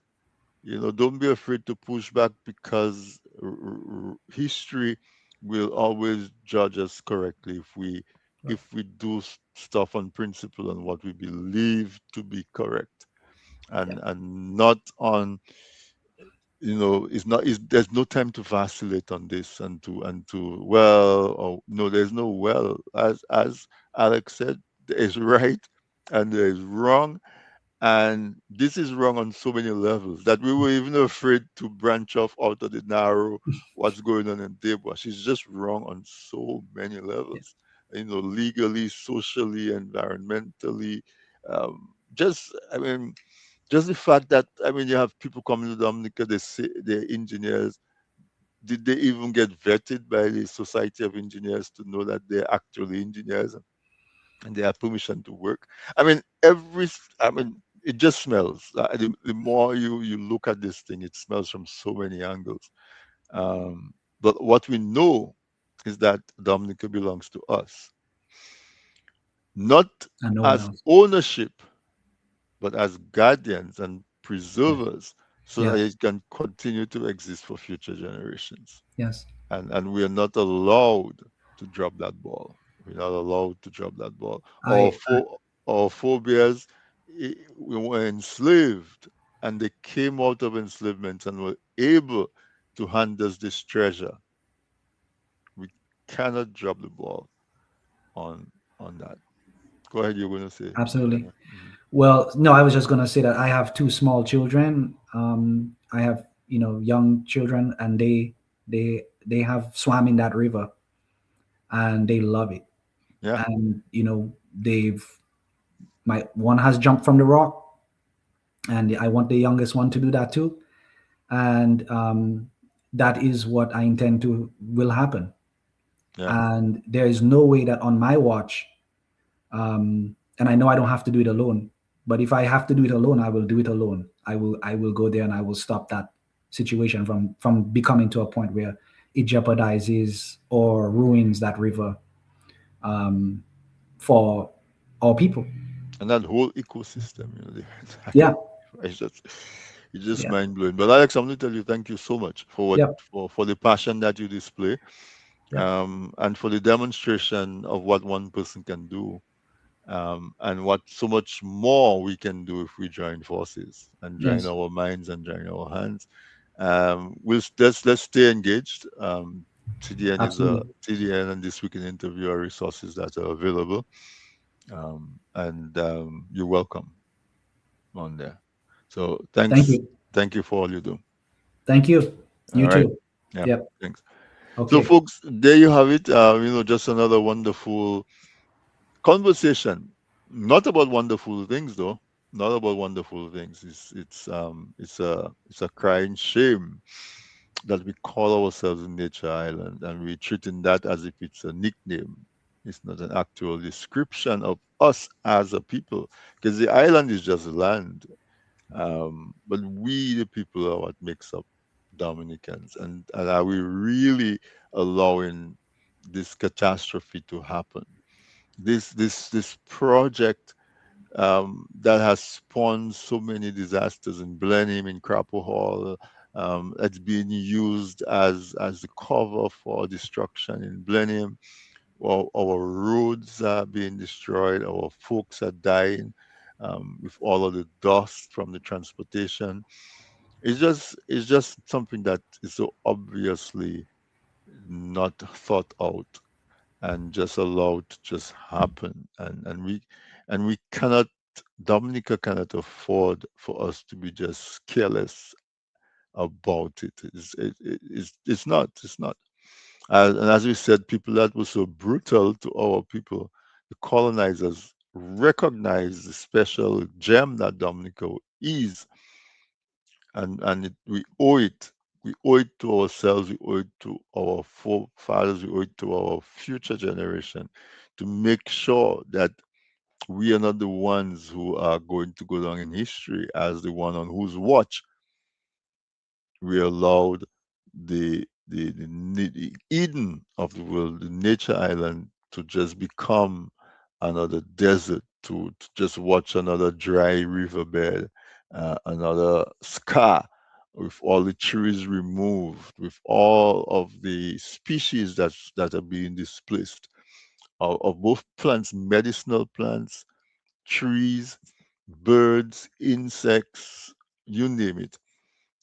All of those things that we are destroying unnecessarily. There are better solutions. There are more efficient solutions. We just have to demonstrate to the world that we are thinking people. And as thinking people, we can come up with elegant and brilliant ideas that do not involve the destruction of our country. So, folks, thank you so much for staying with me. This has been This Week in Interviews. Special people who are celebrating their birthday today. Happy birthday to you. You know yourself. But let's do this again. Stay good, stay healthy for the remainder of the week. Have a great weekend, and we come back next Wednesday for another episode of This Week in Interview with your host and guide, Anthony Drago. Thank you to Sam and Ella for helping to put this program together, and for Wave, Margot. This program was tonight's program was put together as part of activities that Wave is doing in response to the activities that's happening in Daybush, and we'll continue to be available to provide a platform for that. So good night, folks, and see you next week.